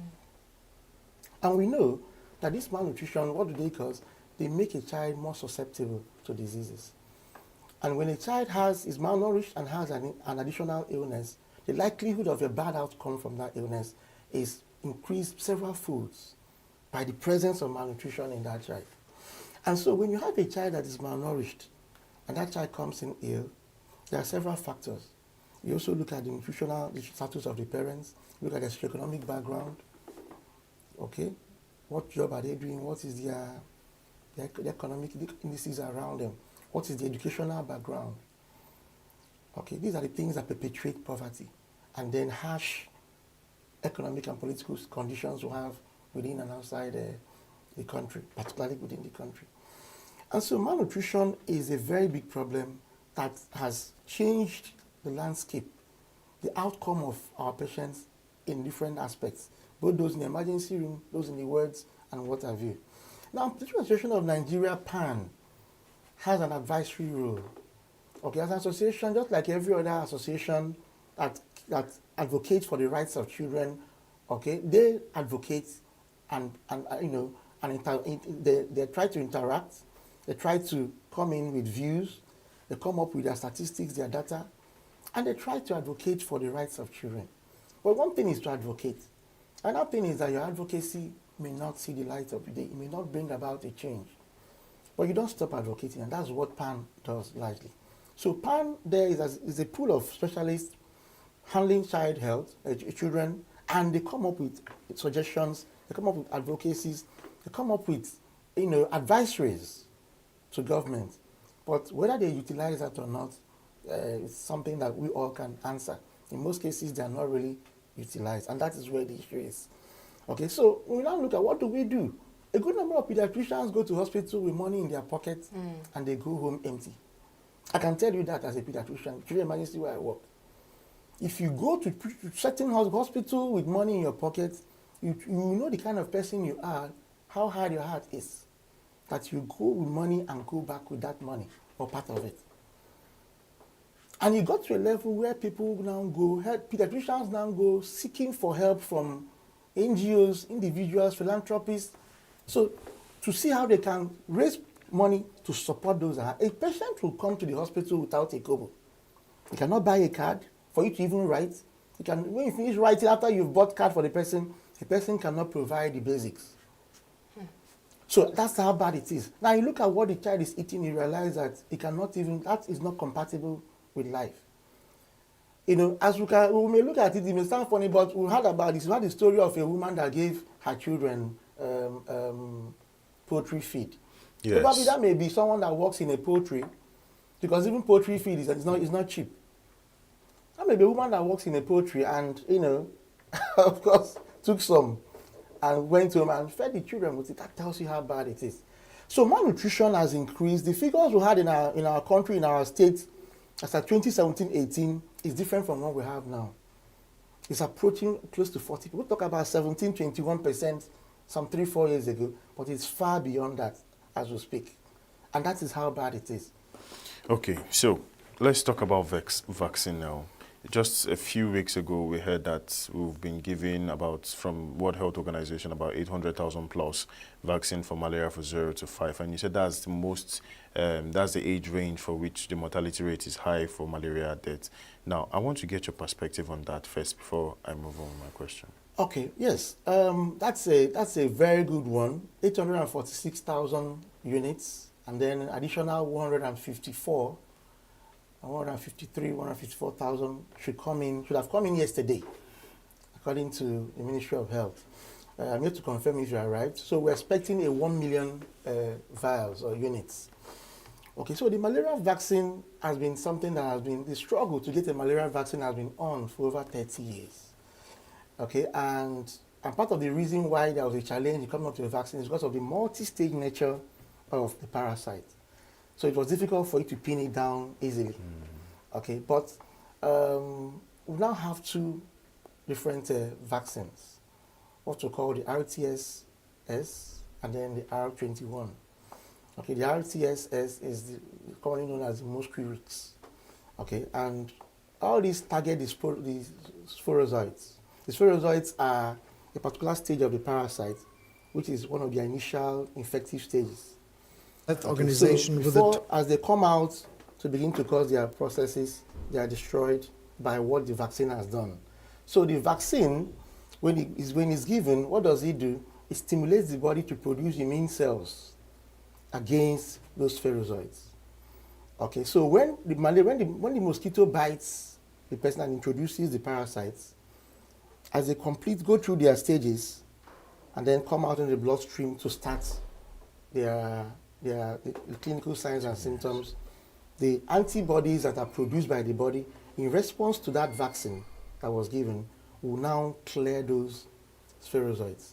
So it's a welcome development. Countries like Kenya and Malawi, they started theirs earlier, I think last year or so, and they had very wonderful outcome from it.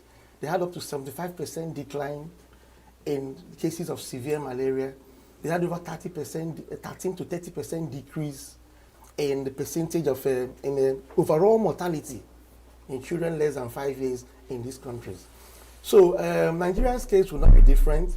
Nigeria, based on our population, which is actually supposed to be a blessing, is also now showing in our figures in most of these illnesses. So with your population, and we have a high population of young people, including the under 5s. So anything going wrong in any of these populations will reflect in high numbers. That is what Nigeria has always suffered. And that is why we always should benefit maximally from interventions that are there. So the malaria vaccine is a very welcome development. It's a very good thing. In fact, I've not heard of any complications or any negative outcomes from malaria vaccine. And children that have had that, countries that have introduced that, have done very well. What we should not be talking about is that the KB and Bayelsa they are talking about, they're introducing it to, of course, we know they looked at their high prevalence and all that, and say let them start. And then they looked at their pool, their population, target population, it was close to that 1 million. So they said, okay, let's use that and see what the effect it will have on those two states. So with about 18 million to 20 million vaccines currently, and the way things are going, the world should be looking at about 80 to 100 million vaccines in the next couple of years, between now and 2030. Okay, because the vaccine would actually do a lot in the malarial struggle. But the vaccine alone, the vaccine is not alone in the struggle. Other things have to come in. Yeah. Okay? So when you say other things, what other things? So other things will be, one, our old and reliable net use. Nets. Okay, that's the mosquito nets. Yes, okay. long-lasting insecticide-treated nets. It must come and it must be available, and people must be encouraged to use it. And part of the problems we have with that is that you see parents that don't like to use nets. And when you don't use net as a parent, you don't encourage your children to use their nets. But how about that argument that people say it causes rashes and itches on their body? Well, the net will not cause rash. For those that have allergies, if you have allergy to the insecticide impregnated in the net, yes, you can have can react to it, the skin rash, you can have cough, catarrh, readiness and of all eyes, that, yes. allergic symptoms. Now, what I would suggest for those that have allergy, one is that if you air the net, okay, not outside, not in the sun, but within, Oh, so the proper way is not in the sun? Yes. No, it's not supposed to be the sun. You're supposed to air it, but not under the sun. Okay. When you air it, and then you start using that, it reduces that likelihood of having those allergies. Secondly, but if you still have allergies to them, then it's better you use plain nets, not the one with insecticide treated, because if you don't use nets at all, you're fully giving mosquitoes, full access to yourself. Okay, so other things, of course, will be our indoor spraying, residual indoor spraying. Okay, vector control generally. That's an area, because it's a very expensive thing. Vector control is an area we're not doing well as a country. Okay, we're still relying more on anti-malarial, providing artesunates for severe malaria, sharing mosquito nets, and so on and so forth. But even that mosquito net use, we need to create more awareness on it. We need to make it more available. A couple of instances, people have these nets, but they don't distribute them well enough, or it goes into the wrong hands, right down to the grassroots, people that need them. Okay, so actually checking the spread or the distribution of these facilities is also very important. Availing hospitals, PHCs, general hospitals, teaching hospitals with available medicines. Almost all the states have distributed anti-malarials, injectables, and so on, and orals. They should get those anti-malarial available. Just in 1 minute, because of time, before we'll let you go. As a consultant pediatrician, what measures do you think should be in place to reduce infant mortality rates in Nigeria? Well, this is another topic altogether. Just a few. We'll try to scratch it as much as possible. Prevention, they say, remains the most important thing. Because we are not so advanced, even in the advanced world where they have all the facilities for intensive care and all that, prevention still remains the bedrock. Okay, so when you talk about those preventive measures, you realize that it's multi-sectorial. Okay, when a pregnant woman cannot access good roads, pregnant woman goes to a private PHC or general hospital and there's nobody there, it's closed. When there's no drinking water, potable water, don't have electricity to even preserve medications and vaccines, there are a lot of issues. So it's a multi-sectorial issue. Now look at, now they narrow it down to the health sector. Okay, we looked at the PHCs and we see that their functionality is in question. They lack manpower, they lack basic equipment and tools, they lack access. Sometimes you go to a PHC, they tell you that the queue there delivered, and so the hospital is closed. So people have to travel from a village to a teaching hospital to access healthcare. So we must look at how to have health workers that can run contiguous health facilities. If you have 3 PHCs that are in close proximity, you can situate a building for a doctor, a prepaid building, even if it's a bungalow, equip it, provide life there. Let him be able to live there with his family. Willing persons, pay him as per state level. Let him be able to run those contiguous primary healthcare facilities. He will train the manpower there because they will learn from him. He will be available to take deliveries. Okay, and mortality, because these deaths you are talking about, they are not mainly in our towns. They are largely in our rural environments. The newborns, the same thing. So when we look at deliveries, you look at how deliveries are conducted. The skills are not there. So we need to bring skilled manpower closer to the rural environment. And that is one key thing that we need to do. It's not just to equip the facility and let it be devoid of skills. It must be accessible. The facilities must be there. The manpower that can drive those facilities have to be there. The confidence of the people on those facilities have to be re-established. Because of what happens at those levels, people don't go there. So every single malaria, respiratory tract infection, cough and catarrh, they will go to teaching hospital. And then that is now distorting the health pyramid, which should be bottom heavy and top light. But we now have an opposite. You have everybody going to teaching hospital to go and access treatment for malaria because the primary healthcare facilities are not functional. Thank you so much. So it's a very big topic which I think we may consider. Of course. We'll have a segment entirely for health that would handle this. So thank you very much for coming in, Dr. Obin, a senior lecturer and consultant pediatrician. Thank you very much for this insight. Thank you for your time this morning. Thank you. Yeah, you can find this interview on our social media platform. You can find it on our website at www.signaturetv.org and on our YouTube channel. Of course, you can find them, the excerpts as well, on Instagram, Facebook, and Twitter, and TikTok as well. We'll see you after this. We'll have another conversation lined up for you. You want to stay tuned for what's coming next.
Since 1960, when we got independence, under the leadership of Zik and Awolowo, Sardauna Sokoto, Tafawa Balewa, things were in order.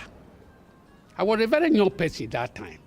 Independence was something that we celebrated in a very big way during that time. After some years, we went to the military regime. Are you getting the point? There things begin to wobble from one year to another, the rest of it all. Since then, I don't think there is any improvement. Yes, there is no improvement. Yeah, we enjoy. At least after 10 years of independence, or if not 20 years, since then, nothing has changed. Nothing. We have not even. In fact, we are not be able to say we are now Nigerians that got independence, 1st of October, 1960. Nothing to show for it. Nothing practically to show for it. Hunger, poverty, sickness. Hospitals, no drugs. Talk about electricity, that one is 0/100. Are you getting the point? Potable water to drink is out of the game. Look at the oil subsidy that they removed. See where he plunged Nigerians into. No food, celebrating what's there to celebrate Nigeria independence when the poor masses can barely afford or to meet up their ends living. So for me, the 64th independence Nigeria is celebrating is nothing to write home about. I'm not feeling excited because the country is already messed up already. Nobody is enjoying the country anymore. The politicians, they are not after the poor masses. They are just enjoying doing their thing, only them alone. Even us boys now, we don't have work, no work in the streets. How will you? I don't have much to tell you about Nigeria anymore because I'm tired of Nigeria to be a Nigerian self. We have a lot of issues about the economy in the country, and I don't see it profiting, to celebrate Independence Day.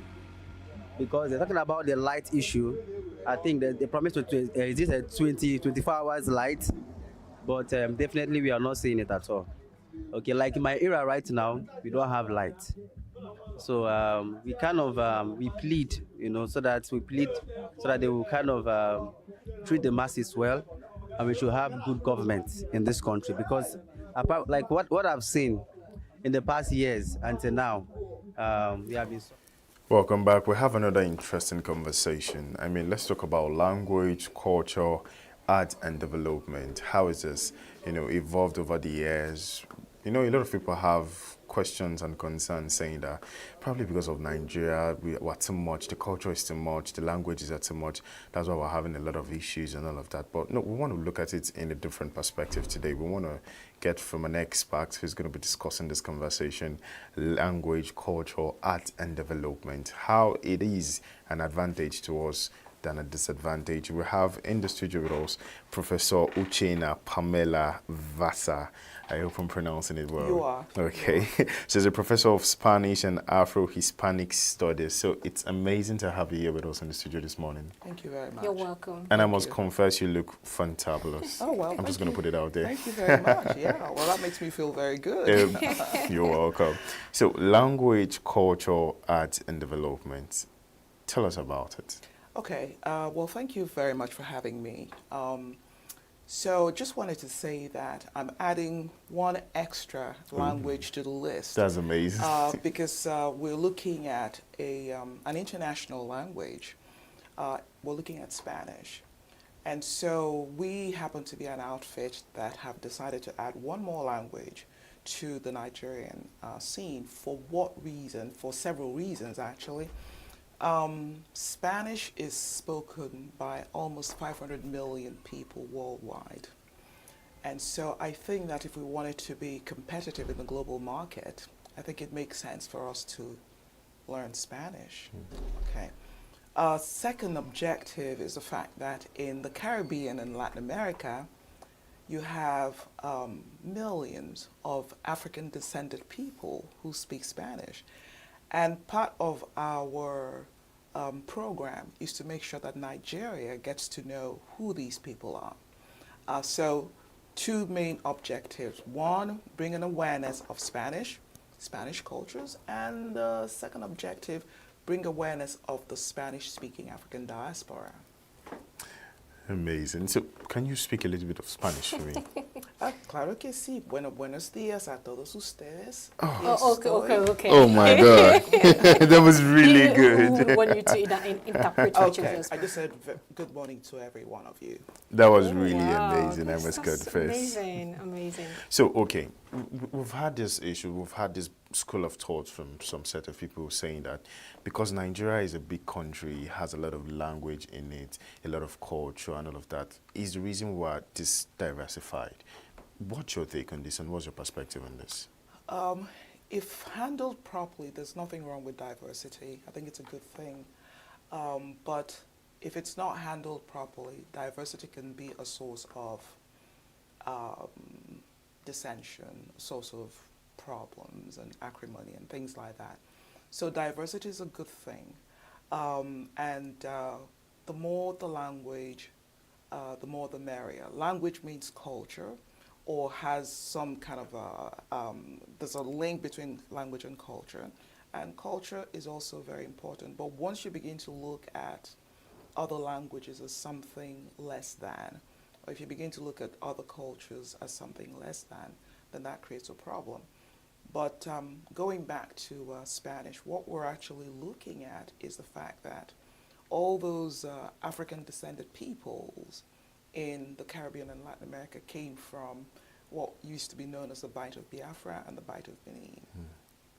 So they have a lot of Nigerian background, and you know that there's a lot of Ancestry.com going on, people trying to figure out where they come from, and many of them are finding their roots in places in Nigeria. Someone actually came back and realized that, which was quite interesting, that her forefathers came from Borno State. You know, that would not be an area one thinks about, but clearly that's what the Ancestry.com says. So for those people who have made those connections, they're excited to come to a vibrant country like Nigeria. The vibrancy of Nigeria is the fact that it's got multiple cultures and multiple languages. And if they end up in Borno or in Lagos or in ENUGU, it's value added. It's nothing taken away, because they understand that Nigeria from the outside world is a vibrant place because of the multiplicity of languages and cultures. So let's look at language, culture, and art. You know, right now people say culture is dynamic, but I'm looking at the development. As we evolve through the years, are we seeing positivity in terms of development, or people are, you know, beginning to turn back at their culture, at their language, and the way they do things in terms of art and all of that? Or do you think the development is actually improving in that art? Well, if I kind of understand what you're asking me, so I think that, so coming to Nigeria for this project, you know, that we're doing here, I see something quite remarkable, which is the fact that there is an embracing of the Igbo culture. And sometimes people would say to me, so what, I speak English a lot, so where do you fall within the framework? So the fact that people are recognizing the greatness of the heritage of the Igbo people, I think it's a good thing. So it's a backward look for a forward development. So you get to know who you are, embrace who you are to be able to move forward. If you don't do that, then you're kind of caught in this circle of, so what am I? And sometimes, and many times, we've asked ourselves the questions, who am I? What am I? But coming to Nigeria and seeing the fact that people are saying, Ndibo, my heritage, my language, I think that that's a very good step in the right direction. Right now, religion is kind of playing a very great role in terms of, you know, changing the cultural understanding in Nigeria right now. Do you think that, I mean, people, they call us Gen Z, well, we're beginning to see some of these cultural activities and practices as kind of obsolete. We don't need them anymore. We need to evolve. We need to move ahead. We need to find development elsewhere. What is your take on that? Well, I'm not Gen Z, so, but I think that, and culture is not static. Whatever you think of culture, it evolves. It's always evolving. I'm sure that you know, my grandmother in the village would probably look at things differently, and she might be saying this is horrible and things like that. But nevertheless, that's the way it is. So the Gen Z generation is entitled to developing the culture within the framework, as long as you're not tossing out, because everything has roots. So what do you become? So say, for example, you decide that you're going to take the what we call the African fabric and make pants, trousers out of them, or whatever. You're recognizing the root, but you're turning it into something that belongs to you. And that's okay. But you did say something about religion, and I think that one of the things I've noticed with religion in Nigeria is the fact that we seem to not know that tradition and religion can exist side by side. you don't have to throw one away for the other. Because if you throw the traditional way, then you're saying, I know me, but I don't like me. Okay. And that's not a good thing. So you embrace religion because religion has good things to offer, but your tradition, and the beauty of what we're doing at Slang Global is the fact that those people who were, well, you can say unfortunate in the sense that their forefathers were captured and enslaved and taken to this place where they had to create a new way of living for themselves, but in their own kind of sort of way they've kept. And some of them may not even understand what they've kept behind. So I go to a place like Cuba and they're doing libations. And if you say to them, so why are you doing this? They'll say, pues que no sé, meaning I don't know. Es para mis antepasados. It's for my forefathers. So, but libation is not Western per se. It's something that comes from here. So they've taken it, you know. But the point that I'm trying to make with these people is the fact that for them to feel well in their new spaces, they have to anchor themselves in an African origination. It is very important. If you do not know where you come from, how do you know where you're going? Let's talk about your organization. Recently, you organized a lecture titled Traveling as Vital Element for Arts Development, yes? Okay, that wasn't me. I mean, I went to, so I can't steal that. Okay. So that wasn't me. Recently, what we did recently was actually celebrate the what we call the Hispanic heritage. Hispanic heritage. But yeah, go ahead and ask your question. That wasn't mine anyway. So what has the organization done to enhance cultural relationship between Nigeria and Spain? Okay, so also let me say that the organization, which we kind of affectionately call Slang Global, is here to promote Spanish. But then you mentioned Spain. Yes. Spain is the origin of the Spanish language. That, if you remember the history of the world, that in 1992, a certain gentleman called Cristobal Colón, or in English we call him Christopher Columbus, set sail looking for new routes to India, but he kind of got lost and ended up in a place that today is known as the Americas. So because of the fact that the exploration of that part of the world came from Spain, guess what? They transported their language. So you find that 20 countries in the world speak Spanish. And so when we talk about the Spanish language, yes, we say Spain. Spain is the mother country, if you will. But there are other countries that we're interested in, countries like Colombia, Panama, Cuba, Venezuela, Argentina, all these countries where Spanish. So what programs that we do at Slang Global is that we do like a book club. We have people reading works by writers from these areas, regions of the world.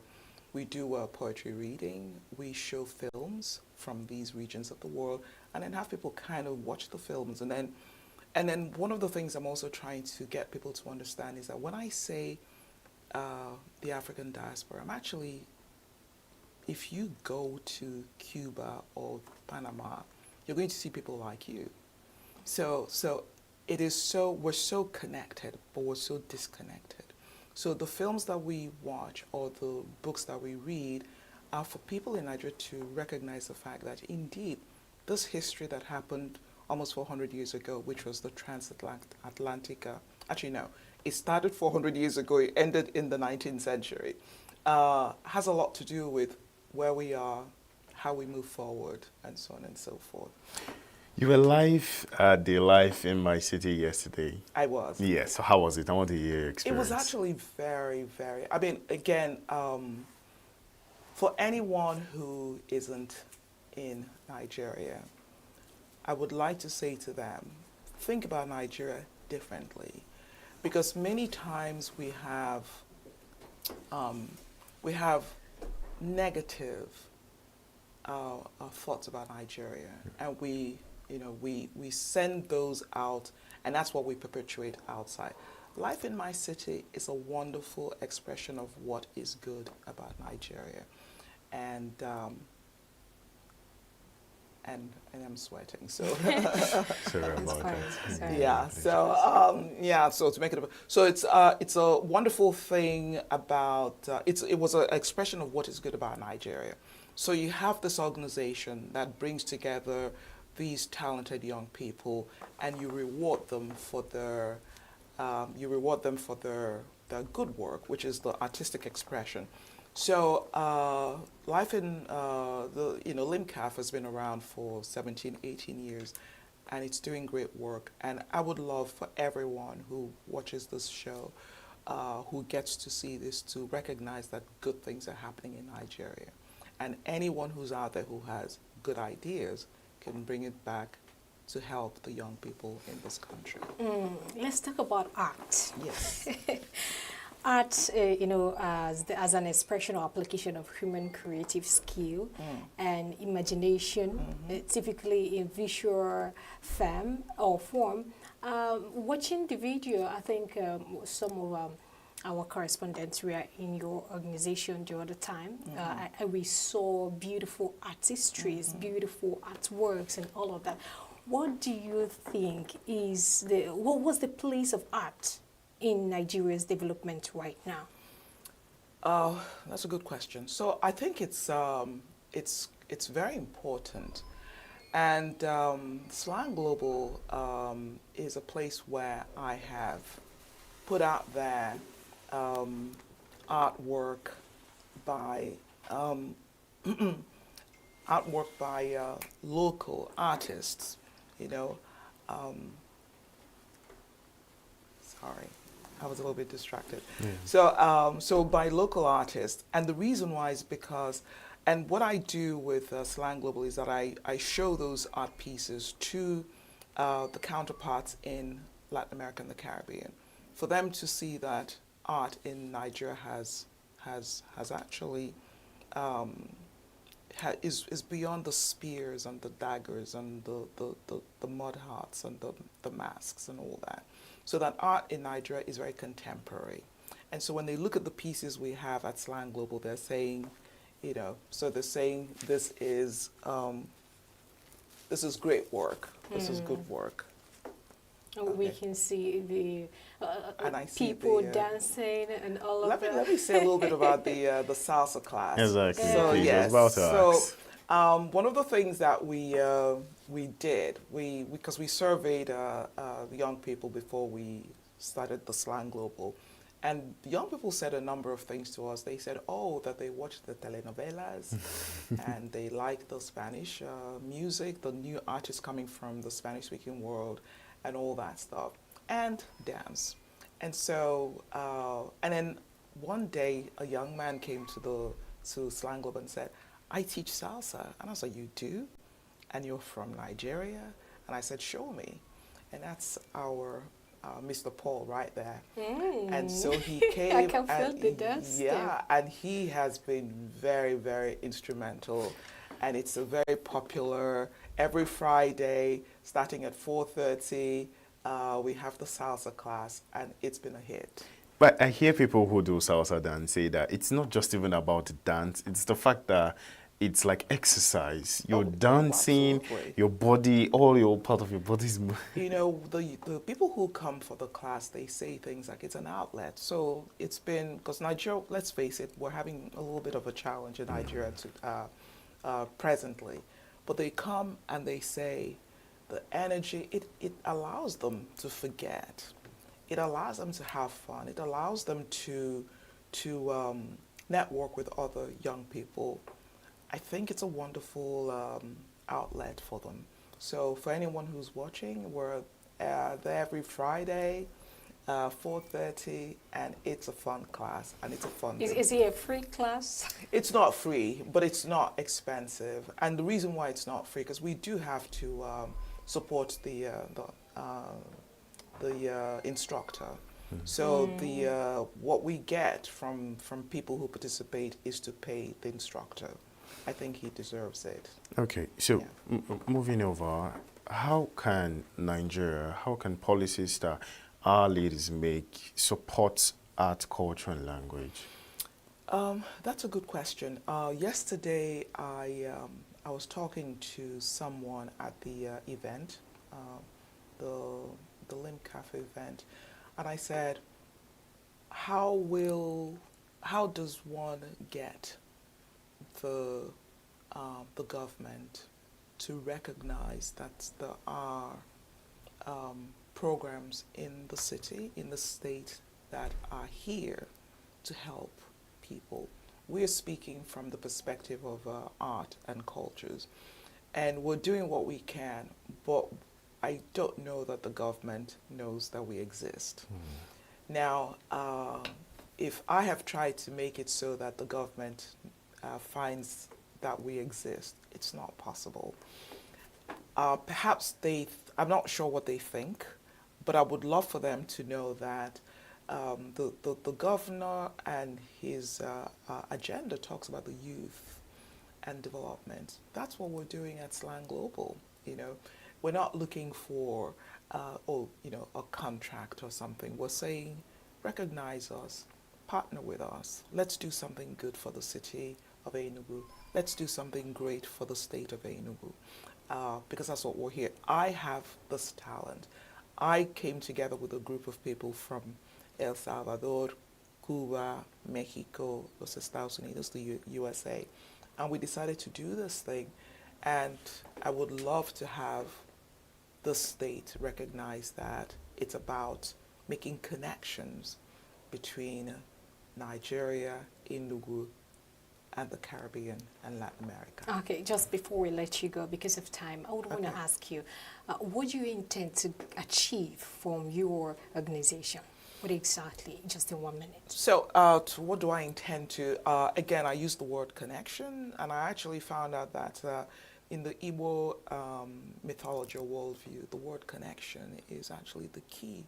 So I didn't realize that until I started reading about Igbo mythology, and so we're making connections. How do you get to know who you are? You get to know who you are by understanding where you come from. The people in the Caribbean and Latin America want to know where they come from. And guess what? When they meet you and they meet you, you tell them where they come from. That is our goal. So I want you to get to know them, because knowing them tells you who you are. They will get to know you because knowing you tells them who they are. Wow. So indeed, humans are connected. Totally connected. Amazing. Totally connected. Thank you very much for this. It has been an insightful conversation. I really did enjoy myself, and hopefully we'll get to have more conversations. Definitely. I'm looking forward to that. We're here to stay. I could say something in Spanish, but I don't know that it's going to get to my people over there. Of course, you can. You share the links there. Okay. Pues, gracias por esta entrevista. Lo que pasa es que aquí, lo que yo he dicho es que haya conexión entre Nigeria y el mundo hispanohablante de la diáspora africana. Muchas gracias a usted. Muchas gracias. Muchas gracias. Of course, if you teach Spanish, I would like to enroll for your classes. I do teach Spanish. Ooh, lovely. I'm a teacher, and I should have said so. So our classes are hybrid in the sense that some people, because of the problem in Nigeria, you don't have money for, traveling down transportation. and all of that. So you can do it online if you have access to Zoom, or you can come in person. I prefer to see you in person because I love the interaction. But you can also do it online. Thank you very Thank much. you for your time. I mean, language, culture, art, and development. If anyone has done justice to this, it is obviously and definitely Professor Uchenna Pamela. Thank you very much again for coming. Thank you for having me. Yes. Thank you so much. So this is the much we can take on New Day on Signature TV. Don't forget to go to all of our social media platforms. Go like, share, comment. We want to hear what you had to say. And if you have any questions, of course, you can send them to us and we'll direct it to our guests from the first conversation to this conversation. Well, my name is still Joshua Oritogun. And I am Belinda. And this is we saying goodbye. But of course, again, it's time for Abuja Studio to take over. So it's not like we're saying bye, but we're just giving it over to our Abuja branch. So see you next time.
Life has two options.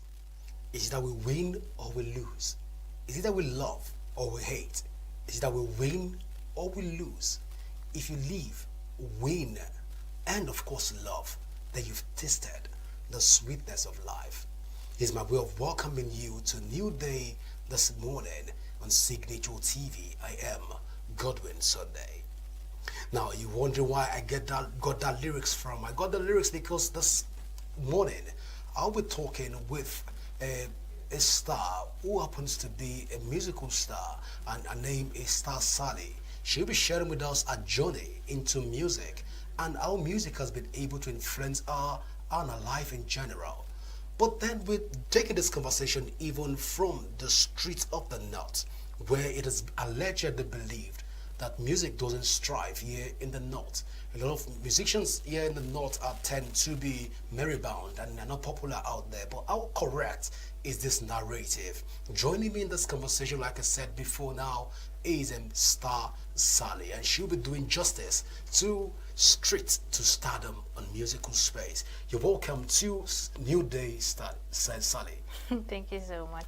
Star Sally, first, let's officially welcome you again for the second time and again for the third time. But let's talk about music.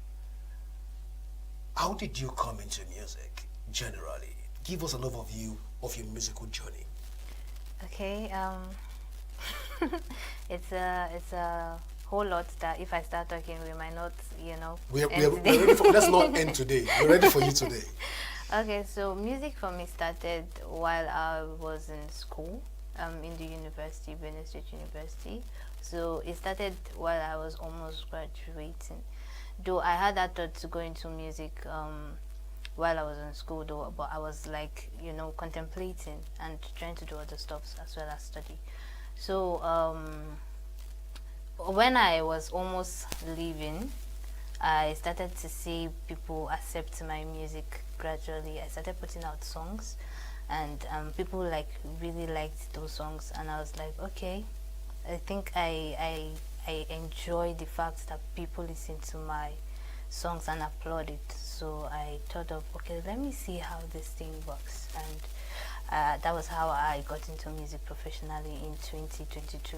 I released my first music EP 2022, May 2022, thereabout. So from then till now, I've been doing music professionally. All right, so have you ever done music from probably, you've ever been in the choir, you've been doing music from the street, you have a street band or something, and this further accelerated your thought and into professional music? Okay, so I have been singing since I was 13, yes, church choir.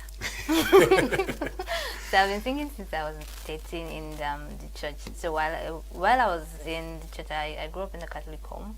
So I used to take a responsorial psalm then, and people would be like, oh my God, I love your voice and all of that. So to me, it was like danger, and yeah, I was singing in the church choir as well. So yeah, that was how I started too.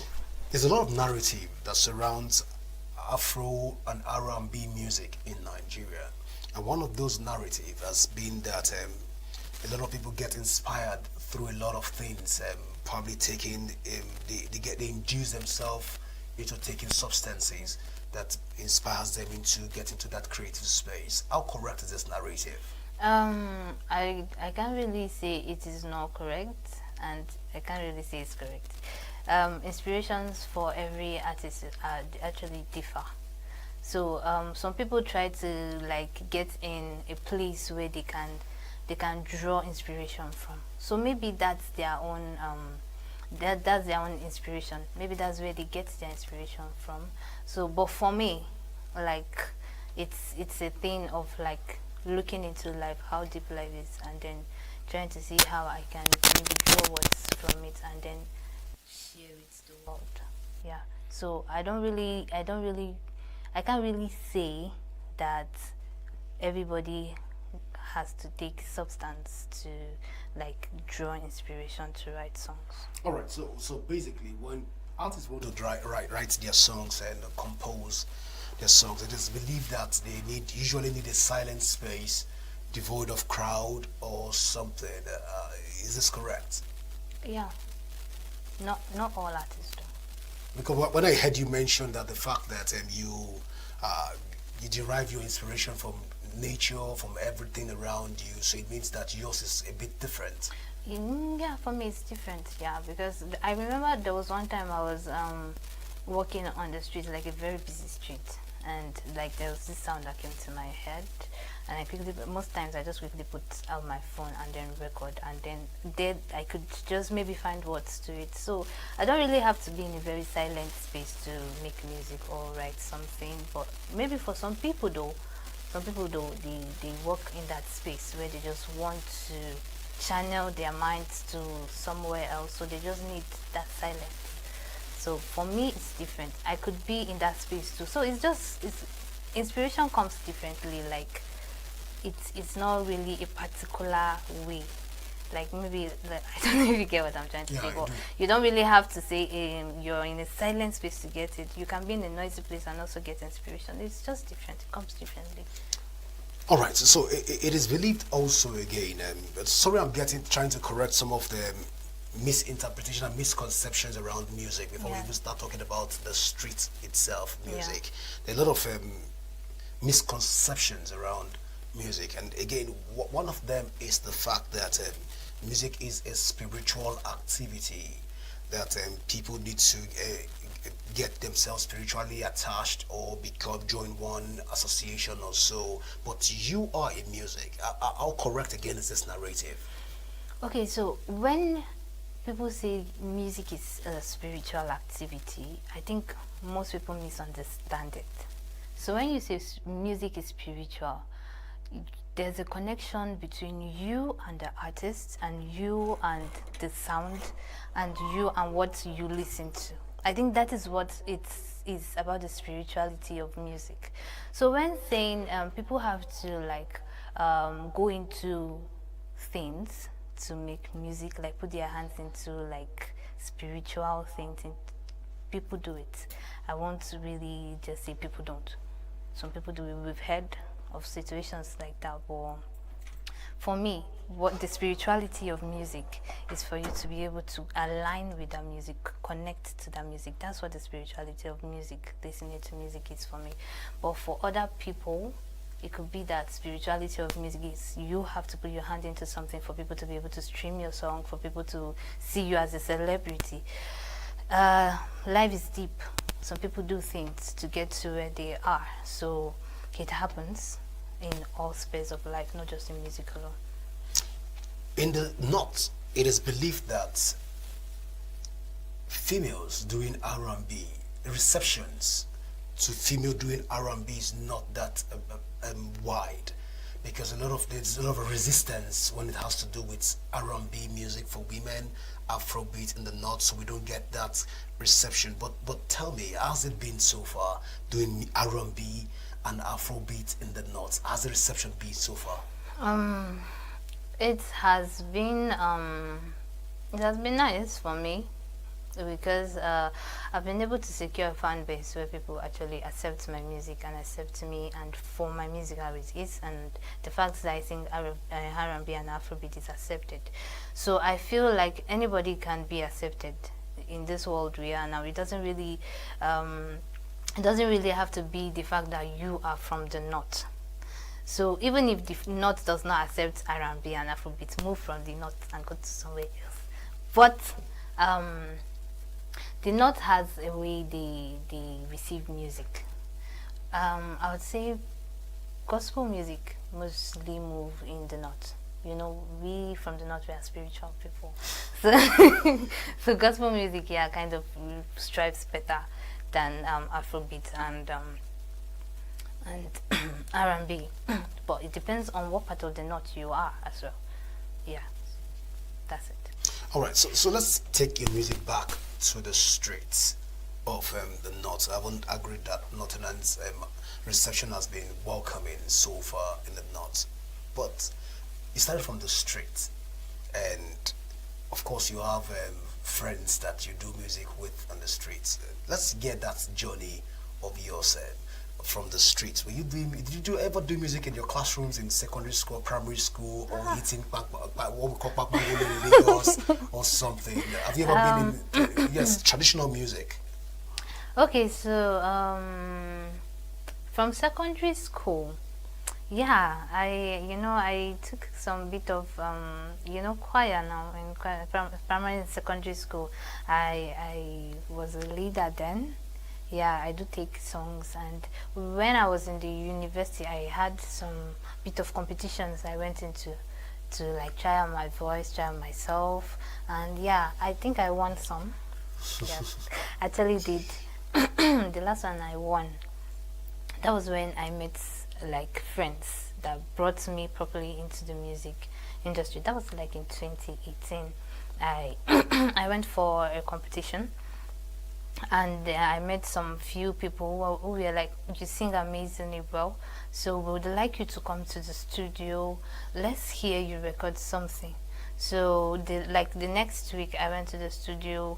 They gave me beats there and there, like I wrote something on it, and I recorded it with a friend. That was the first song I did ever. I don't know where that song is now. I don't know where that song is right now, but that was the first time. That was in 2018. So after the recording, they started calling me for like shows. Started inviting me. Hey, we have an event. We would like you to perform. So that's how it started. Then it was not professional for me. It was just cruise and fun, and let's just see let's see where it goes. So yeah, that was when it actually started for me, from 2018. So I started recording, I started performing, started meeting people in the industry. So that was how my journey till I started music professionally in 2022. All right, so Star Sally, all of the stories are fascinating. They are amazing stories. But there's something that is more amazing, and that is the name, Star Sally. So let's even give us an history or a background. How did you arrive at the name Star Sally?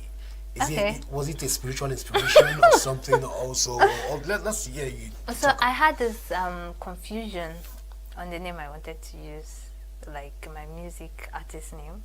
I had the confusion at first, most especially when I had that competition in 2018. I was using the name Nora Matt because my father's name is Matthew, and my baptism name was Nora. So I said, okay, I want something that is from me. I don't just want to pick names. I just want something from me. So then I was using Nora Matt, but it still didn't sit right with me. So it was along the line, I thought to myself, your name is Esther, you are a star. And then the name I use, actually, my full name is Esther Salihu. So I was like, okay, I'm gonna like separate these names. And then I picked the star from the Esther and the Sally from the Salihu. I made the Star Sally. What an amazing story. That's what this one you just hear right now. They said Esther was something when she now became a star. Established. I used to hear that one right now. Yeah. So but then let's even talk about this name of yours and the way you arrived at it. What was the reception like from family members and friends? Did they push against it? Did your parents threaten to banish you from the house or something? Your village people, what was the reception like?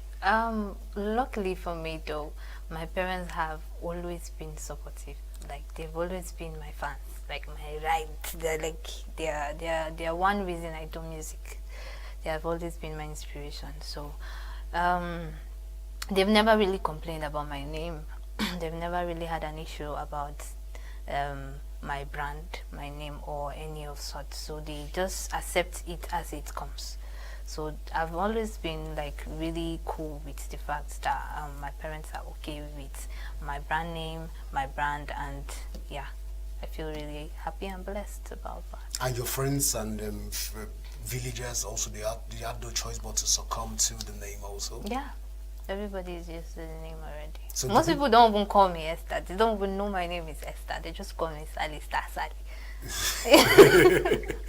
These days I even feel a bit weird if you call me Esther and I'm like, who's that? Oh, you forgot that your name is Esther?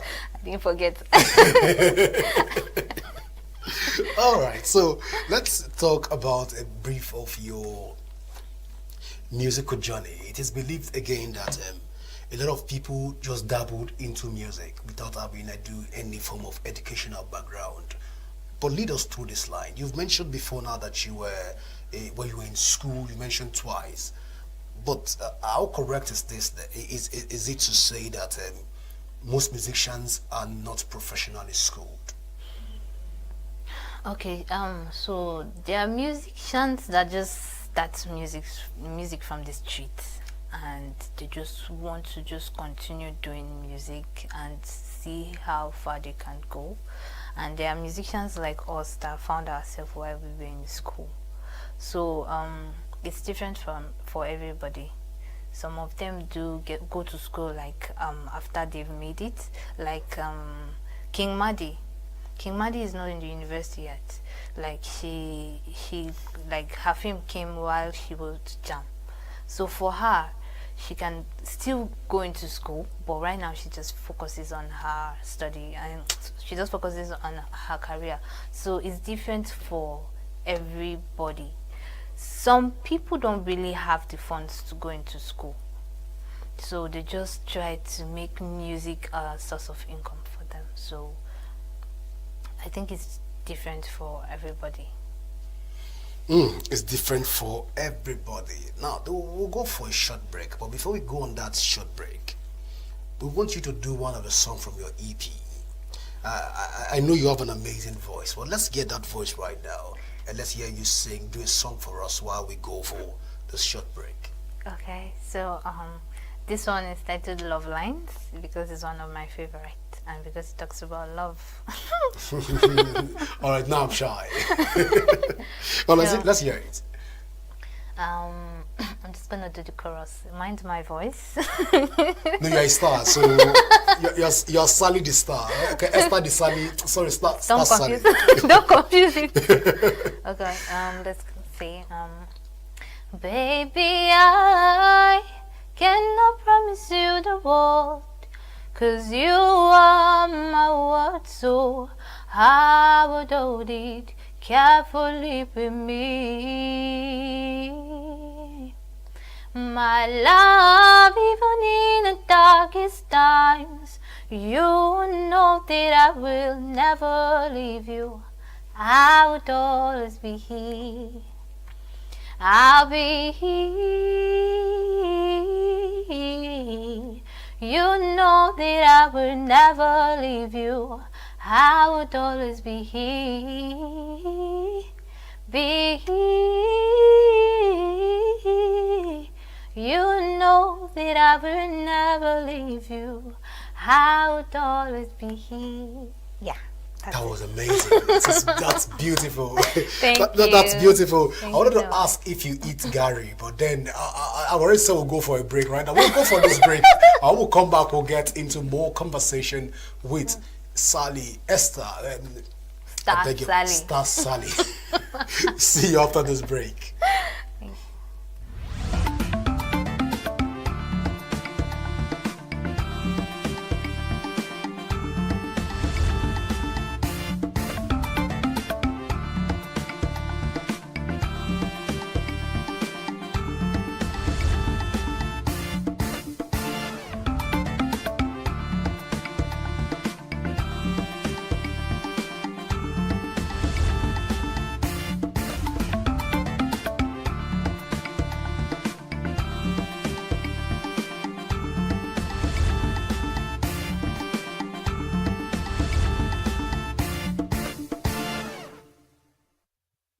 Welcome back to New Day. Just in case you're just joining us, this is still Signature TV, and I am Godwin Sunday, and we're talking music this morning with Star Sally, and she's putting music into perspective for us even here in the studio. But then, Sally, let's come back to you. Your journey in music from Plateau to Benue. It looks as though it has a different musical culture. How were you able to blend this particular culture, the narratives around music in this angle? Because I know that you had a lot of fan base in Benue and also that of Plateau State. But how has it been so far? Okay, so I moved from Plateau State when I got admission into Benue State University. So while I was in school, I was able to grow and, you know, associate with the Benue people more. So maybe that's why I have more fans in Benue State compared to Jos, because they don't really know me that well in Jos. But because I've been able to push, they now know that, okay, there's a Star Sally and she stayed in Jos. We still stay in, my family, we're still in Jos. So the difference is I was there in Benue State. I grew around the people, I grew among the people, I was able to establish there, and I was able to make more fans there compared to Plateau State. I understand that in Plateau State, it's like the R&B musical headquarters in the north. But again, we don't see a lot of female musicians springing forth from there. Rather, we have a lot of male musician, rap artists, and the rest of them. Why is this so? I don't really know. No, because this is your access. Because what I'm asking this is, probably this is what informed your decision into going to Benue State to start up a music. Is it that the musical background around there and the environment does not support female into music? Commercial music, if I may add. I understand what you're trying to say, but I can't really understand why. I'm actually thinking about it, and I'm like, yeah, there are ladies that don't really spring out of, though they are female artists. If you go, you see them, but like breaking out is the problem. So I can't really tell why that keeps happening. I don't really know. I know. All right. So again, statistics have shown that the level of rap artists that we have from the north, especially from Plateau, is a bit high. So I think it's more of a rap zone, and people use rap to communicate. I'm tempted to ask, why did you choose R&B again? I think it's due to how I put down music, my creative flow with music, the way I write my songs. You know, the way you write your song, that's how you record it. So I've been able to write songs in a way that just resonates with this song. It's supposed to be an R&B. So I've been able to put my music down that way, and the way my voice is like suiting for an R&B song. Well, you would have gotten somebody like me to be, probably as you are singing, probably as you be shouting from the background, yeah, something like that. It's possible. Maybe my next album. But that's on a lighter note, though. Yeah. I don't know how fantastic my voice is, but you can try it. All right, so let me believe that the viewers didn't hear that part of the story. But then let's look at the music generally in Nigeria and the reception to music also in Nigeria. How far do you think we've gone in terms of on the global trend? Do you think that we've been accepted generally, or we're still trekking in the global space? Oh wow, I think we have been accepted globally, like we are big, because compared to years ago, the Afrobeat music wasn't really like heard, and like it wasn't received from the global audience. But now they vibe to our songs compared to the way we vibe to our songs. So I would say it's doing great. It's doing very well out there. So yeah, I would say it's doing well.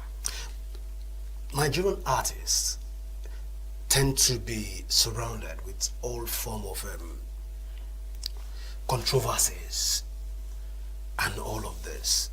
But let's look at this. Do you think that the music at the point gets into artists and metamorphose them into controversial persons? Or what leads to all of this? Because you are an artist and you're coming from the perspective of an artist. A lot of controversies around the musical space. I think what causes that is because you have so many eyes on you. Like compared to a normal person, an everyday person that makes mistake, your mistake is easily noticed. Like you have, it's amplified. Like it's